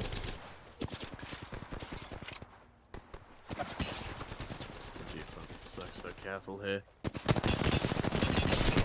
There's a lot of damage being out, but oh, it's a full conversion of that spray. And then this team, they have to get out of there. They can't risk overextending their welcome. But look where the zone is. It's miles from them. They still need to make an exodus here. And while the first zone may not do too much damage, you're going to be shot in the back every step you take. You look at it here. Everyone trying to run another crack onto a team here. And SSG want to follow it up. They want to keep fighting. The Gibby alone, taking shotgun blast, tanking them with his face. Project X go down, but it's to SNG, not one of our top teams. And on that note, where are our top teams? How are they playing this? How are they looking to craft this victory? Without EXO, suddenly Burger are in such a good position. I know, but at the same time, Revenant is not that far off to actually gather some points as well. So technically, EXO is out in the running. Revenant guaranteed, I would say, top 2 for now in the current standings as they overtake EXO with merely 2 points because of the earlier fumble coming from EXO. Oh no, you hate to see it. EXO losing so early. Oh, you talked about EXO being one of the dominant teams. For them to get grief rather early, I wasn't expecting this. But hold that thought for now. Let's take a look at the map right now. Seems like everyone is shying away towards the top right vicinity. None of the top teams are there, except for maybe Lala Bang. Emmanuel is going to be there as well. So there's going to be a little bit of contest coming from Burger as well as Emmanuel, I think, from the top right. So that's going to be a little bit crazy. But Emmanuel, they get eliminated. So that's going to be them getting completely griefed on. 4th place is out. It's between Burger and Revenant. It's between Burger and Revenant unless Dewa play out their mindset. They were still standing here. This top 6 is just going to get even more intense now. Reignite, they haven't been able to get many kills either. So now, here comes that jump from the Valkyrie. So much damage being done. Is it a kill? It's 2 shield breaks, but no kill. They're able to get away. They're able to flee. They're able to hightail it. But with DNC hot on their heels, who will be the one to down this team? This marauding flight of the Valkyries. I think that was Burger who just completely escaped that fight. Yeah, they were the ones that actually completely fell out of that situation. So I think they're going to be in the clear. I'm not exactly sure. Can we check a minimap a little bit more? But before that, let's take a look at Revenant right now. They are not getting tested. They are playing in the south side of the map, so they are going to be A-okay for now. But they're running into squad staff. Seems like they are going to be running into us. A team in front of them is going to be DNZ. Okay, this is not a good spot to be in. They have to bail. Revenant. Looks like they want to maintain the #1 spot. They cannot afford to lose right now. As you can see, they're playing those placement points. Oh, they're running. They've got a turbocharge on the Havoc, but DNZ, they want the turn. So I don't think they know that they are, but look at this. Revenant, they're getting completely shut down. They forced the GB Dome, but they're not giving off the hook. They want to go in for the turns, and DNZ, they have no reason to chase this, but who cares? I want to go for blood, and now Revenant, they're forced to use the GBR to make a run for it. They pop the Bloodhound Hunt as well, as DNZ is not making it easy for Revenant Esports. No, Revenant, they have to run. They're escaping by a scratch, and now they will be split off. The GB is going to be caught out by himself, but somehow survives it all. Is still on the zone, but DNZ, do they continue their chase? No, they don't. They got Max here. That's going to be Revenant losing 1 member. DNZ, they're not letting off the hook, but the zone is coming. coming in. They're playing for the safe. They are going to go for the reset. Seems like they are going to bail out of the situation because now the reflex coming in. They're going to get the spiders as well. DNZ, they're losing their control. They're running away. And they conceded. It seems like Revenant, they won't be able to get the pickup. What? Revenant, that is a really lucky recovery. The fact DNZ actually don't go for that conversion is really impressive. I also want to highlight how early these red shields have come out for DNZ. They've been so aggressive, and it's worked beautifully for them. For me, DNZ are the MVP of this game, just from how aggressive they've been.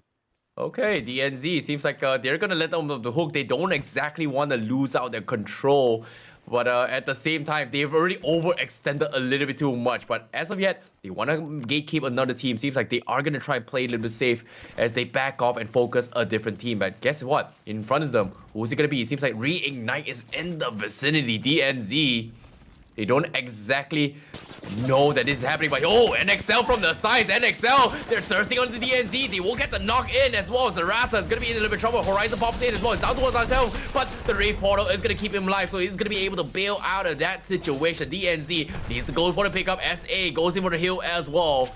And that is going to be Reignite, going to be waiting for that opportunity to go in for a third party. DNZ fighting against NXL. They get the re-knock onto his Kinzas.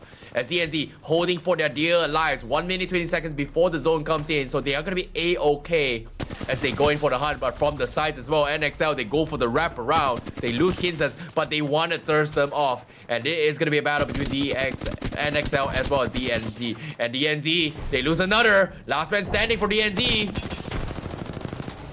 Oh, he's so low as well. Shields are definitely on the verge of being broken here. And you see a few of these barriers being put out to almost cover their teammate. However, it may not be enough. The Bloodhound alone in a 1 versus however many are going to be fighting him. Luckily, Big C already low on HP, but as is the Wraith. Wraith has to get away. There's a follow-up scan from the Bloodhound, trying to fight an angle here. Does a lot of damage to those purple shields there. Big C also being cracked in the process though. And for NXL, they need to be methodical about this. They can't risk being called out. Joker hit by the nade, also down once again. This may be too little, too late. Bloodhound swings out though. The element of surprise is perfect. The Wraith is taken down. However, there's still 2 members left for the NXL. They're going to try and cover this. They're going to try and keep their Wraith alive. They need to try and get up point blank in the process. There's a crack. There's a low HP on the Bloodhound. Can they punish him off? DreamFire limited elsewhere. There goes DNZ. And now NXL sits atop the kill throne. Oh my goodness, NXL just completely going ham on everyone. And as of yet, now we do see Reignite. They do get the thirst on Goated. So that's going to be a little bit KPs for Reignite as they try to take the #1 spot. Can Reignite come on top? That's going to be the question right now because they are on from the south side. They heard all these actions and they need to make it into the zone. The second zone is going to be closing in as they make a run for it. I'm not exactly sure how the map is going to look out for them considering that there's so much thing that is happening across the map. Meanwhile, on the top side as well, you can see NXL still waiting for Right Omen. Revenant also going to be saying hello in the near vicinity. Both of the top teams are here, but no, on the QV Team Burger, they're eliminated on the 9th or 10th place. No way. No way! With Burger gone suddenly for the members of Revenant. Oh no, Reignite! Perfect map. Reignite taking a lot of damage in the process. Remember, the only 2 teams that are left in the top is going to be Revenant, Dewa, and Reignite. However, Reignite already without Gemba. They're going to have to raise him up. They're going to be able to do so in the process though, but NXL, they want to keep fighting Zero. He needs to be careful of these Arc Stars. He needs to try and avoid them as best he can. The push is coming through. No armor on a lot of these players. The zone's going to do most of the damage. There's Big C, good for the first, able to follow it up with the Eva 8, trying to labor the fight, but is able to get it regardless though. The remaining shots are coming in. This could be too much damage. There it goes. NXL, they're removed, but they were only here for the hunt. They were only here for the joy of the kill, the thrill of the hunt. And now for Reignite, caught in the zone. Remember, this is still only the second zone, despite how chaotic the fights are. Revenant, they've had their chance to recover. Now they're back in the game, and now they're back on the hunt. SMG from the flag are going to see them trying to rotate away here. It'll be shots from behind, but it's harassment damage. Will it be spotted out? Oh, the sprays are coming in, but at the same time, Revenant, they got themselves a little bit of good KPs, and they were able to weaken Reignite's forces. Reignite down to his 2 players themselves, still tanking the zone as they lose Gem Potter in the process. So they need to get out of the zone right now because this zone is starting to hurt a little bit more. But now, let's pay attention to the zone right now. It's shifting towards the east side. And talking about top teams, Dewa Esports already in the zone, uncontested at all. So considering how the top teams has had an endless blood slaughtering match throughout the entire game, Dewa was just sitting still, very, very quiet throughout the entire game. So I don't know.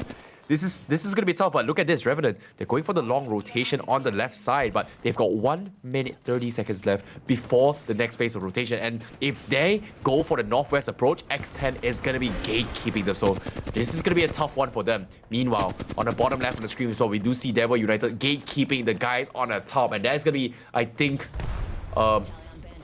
Emmanuel, I believe, is gonna be gatekeeped by them. So that's gonna be a little bit of a tough spot to be. No, that's not. Yeah.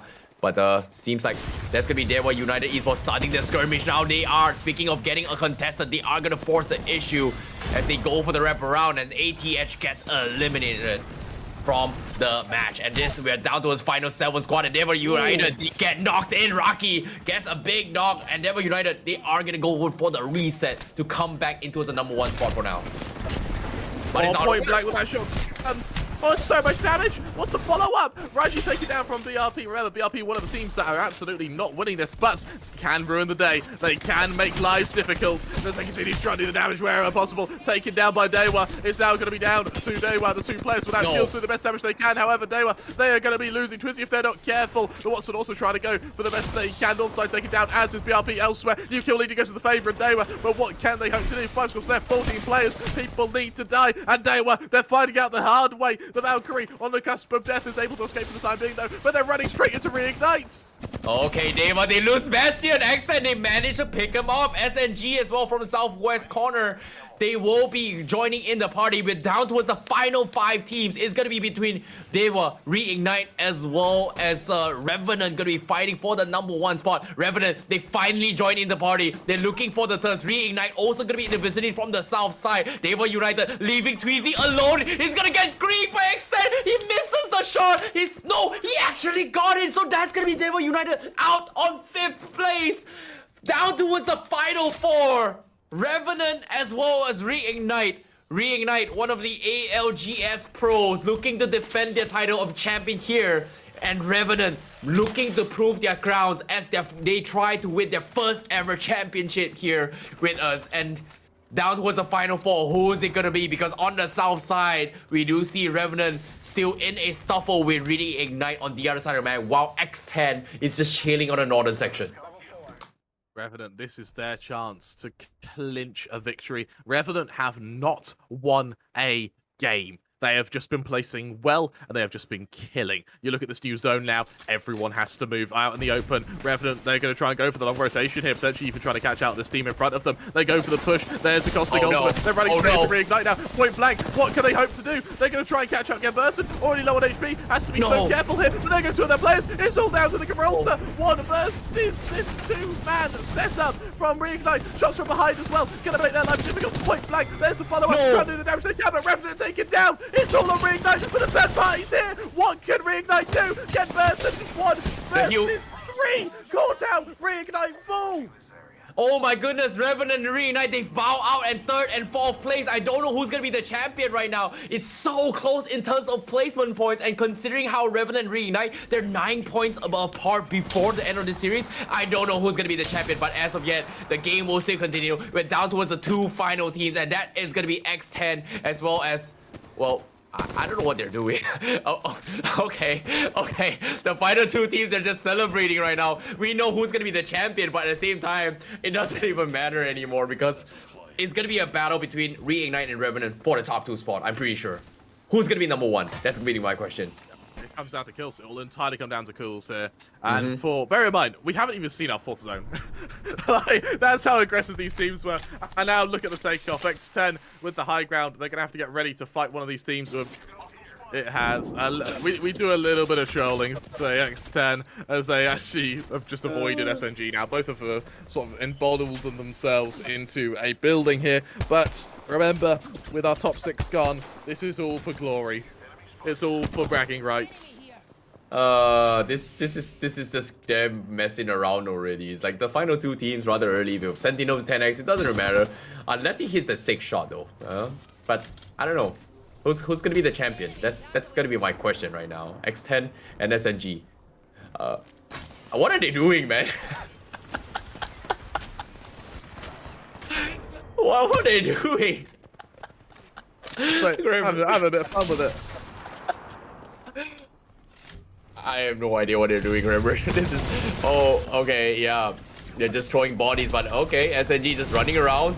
Going for a couple of Neo Stray, but Circle is gonna come in. Finally, SNG, they're looking for the close-up as well. X10 gonna be hunted as well. Nusuru gonna be focused down as SNG going for the turns. They go in for the knock, and that's gonna be SNG coming on top. One member down for X10, and it is gonna be a 3v2 situation. Who's gonna come on top, Kramer? It looks like it is going to be SNG here to take a victory, but I don't think that's the question on our minds. Not who wins, but who wins overall. And it ends with a punch. It ends with an uppercut, a right hook haymaker from the heavens. But on the topic of heavens, who will be ascending to these heavens? Who will be our victors? Oh, that's pretty much it for the final map here in the entire grand finals. The question remains, who are your champions? We don't exactly know. We don't know how to tell you who it is. We've got to wait for the official results because Revenant and Reignite seems to be close neck and neck. Burger getting eliminated a little bit off. EXO as well. Who is going to be in our top 4? Who's going to be our champion? Revenant currently looking to bag their first ever championship. I think it's Revenant. But that's the thing. Revenant was eliminated on 4th place, while Reignite was eliminated on 3rd place. I don't know, Kramer. It's gotta be close. Yeah. Revenant had a 9-point lead before we went into this map, so it is entirely down to kills. I think Revenant take it. I really do. I don't know. I think Reignite may be able to take it as well because they had in a lot of action, but considering how things went down, maybe, you know, we've got to wait for our official results very, very shortly. But before that, in case you missed out in the final match 12, let's take a look at our match highlights by the end of today. It seems like we did see an early kills coming from Revenant as well. Revenant was able to get a couple of KPs here and there to take the number 1 spot. And this is moments as well. We see EXO Clan getting eliminated on 16th place. So they were one of the strong contenders to take number 1 spot. They completely flopped in the final game, which was a very, very unfortunate event because we do see a lot of griefers and even Burger as well in this situation. I think it was DNZ hunting for Burger that made them completely lose out in those trade-offs, which was very, very unfortunate for them.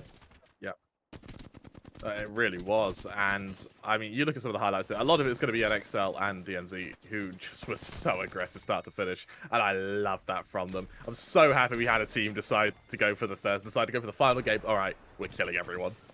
Yep, that's the thing about griefing, right? You know, anything can happen, and our dark horses, NXL, put on a show. You know, put them all in a spot. You know, even though you may be one of the best teams, when a griefer comes in, you will get punished, and it seems like a lot of these teams were affected by the griefers themselves. But at the same time, Dewa United Esports Wall seems to be in a very, very comfortable position in terms of placement. They are capable of taking the number 3, number 4 spot. I don't think it's enough for them to get number 1 and number 2 unless they got KP.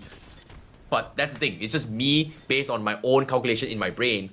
But at the same time, anything can happen. That's how close the points are between all the top 6 before we jump into this final grand finals, my friend. Yep, and I mean, it couldn't come to a better moment, could it? Absolute make or break. In just a second, we'll be able to see our standings. We'll be able to figure out, we'll be able to extrapolate who was our victor, who was able to take the throne from Team Burger for the final time. Yep.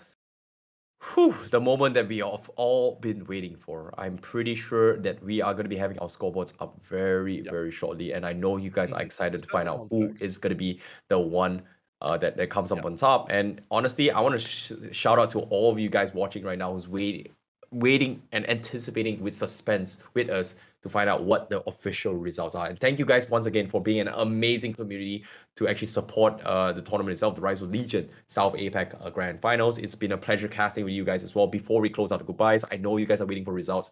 You know, shout out to Kramer as well. Thank you, you know, for being an amazing caster with me. Thank you for the opportunity. It's been fun. You know, honestly, it's been fun. Of course we gotta keep them in loot. It's not every day we get so many people just sitting here waiting. Thank you guys so much for making the Apex Legends community such a wholesome one. And I really love Apex, you know. It's been fun watching all these amazing players play so far. To follow it up as well, thank you very much to our presenting sponsors, both Intel and Lenovo Legion, both of which have made this whole thing possible. So thanks to them, we wouldn't even be seeing the rise of Legion. So massive thank you to our sponsors. And just to set the context here, I see right now, Reignite, they need to be 9 points ahead of Revenant in our standings. 9 points. Exactly. I think Revenant have won it. I don't know. Let's take a look at the points right now, because as of now, okay, Reignite is 15 points. So I think Revenant might have enough points. SNG, they got the champion spot with 20 points, but Reignite, the 15 points, is it enough to get number 2 spot? Because that, I think Revenant Esports is number 1, right? Revenant, take it, number 1. Revenant number 1, Reignite, they end up just about falling... what, 105? Oh, they're now tied with Team Burger for second place, I believe, at 105 points. No way. If they're tied, who's gonna be the ones that come up on top? It would be Reignite, because they've won 2 maps. Technically, it's placement points and then kill points, right? So who's got the higher placement points? It's Reignite, because they've won 2 maps. Yeah, 2 maps, but this is tough. Oh my! We gotta wait for the official results by our don't trust our bracket maths. It's not very good. Yeah, it is not. But what I do know that I think it's safe to say that Revenant Esports has won their first ever championship title in the APAC region. That's gonna be their first ever after so many countless attempts. So well done coming from Revenant Esports for now. That's the results we have. Absolutely. Congratulations to Revenant to be able to take rank 1. The question is, though, who's rank 2, 3, and 4? We'll see in just a moment, but let's take a moment to talk about our champions, Revenant. And here's the thing with Revenant. It took them all the way up to round 10 to be able to win a map. Before then, it was 4th, 5th, 3rd, 2nd. Never a victory. Always within clutches of it, but never able to take it. It was only in our final 3 games were they able to find it within themselves to take that rank 1 spot. And once they found that rank 1 spot, that's what they do with it, because they had a hell of a performance.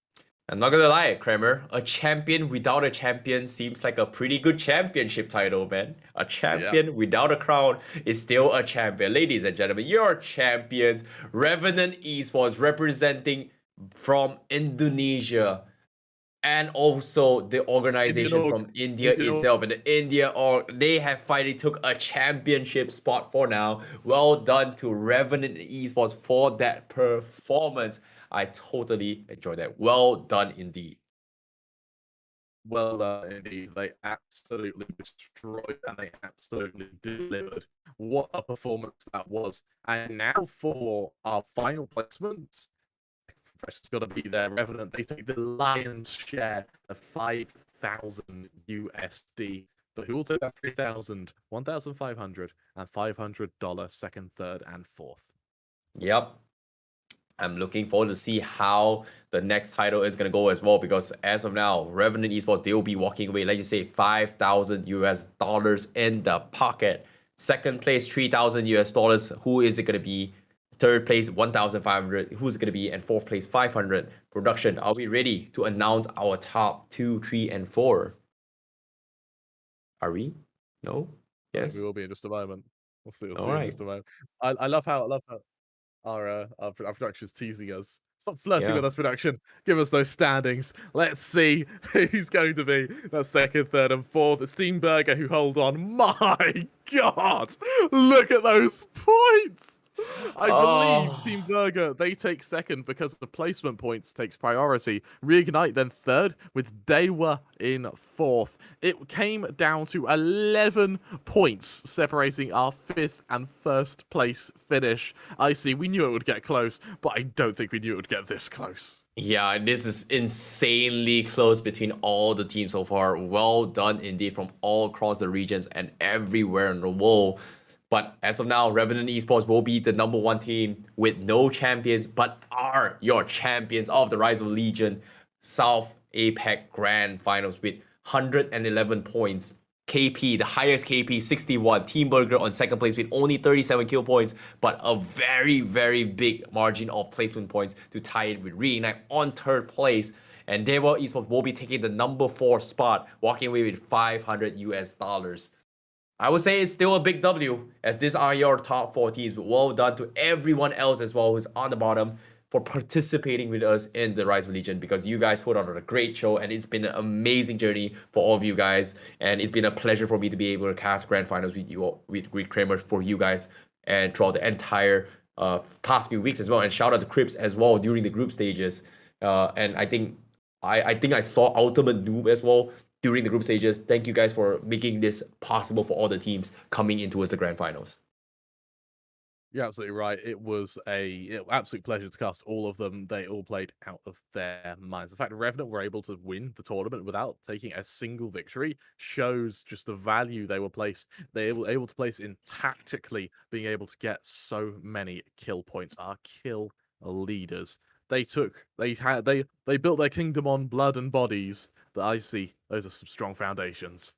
Yeah, and it's really been fun as well. That's pretty much the official standings for you guys. I hope you guys enjoyed the show. Looking forward to see you guys in the next Apex Legends tournament, if that is possible. And I'm looking forward to see more games in the near future. But this past 1 week, you know, for these guys who's tuned in for every single day from the group stages all the way here, you guys are the true fans. You guys are the big boys, because without you guys, we will not have all this amazing setup and amazing games for you guys to watch. And honestly, we can't spell fun without you all. And thank you indeed for watching the stream. And nevertheless, we are going to be closing out the series for now. Any final thoughts, Bremer? You said it beautifully, I see. Thank you so much to everyone, from the fans to the players, and more importantly to our production team at the Esports Club, who have been absolutely wonderful to work with throughout this tournament. Especially big thank you to our sponsors of Intel and Lenovo Legion. This has been the Rise of Legion.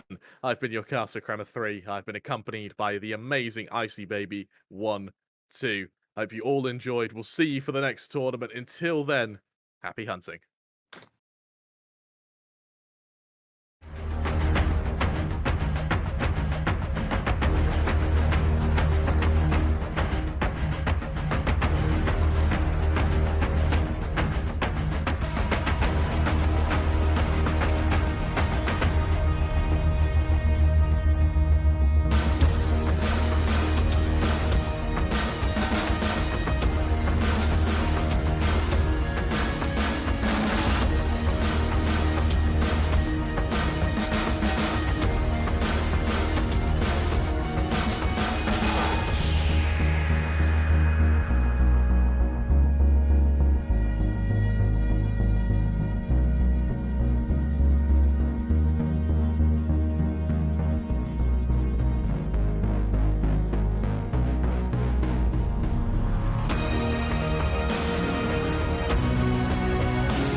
I'm trying to touch the states this time.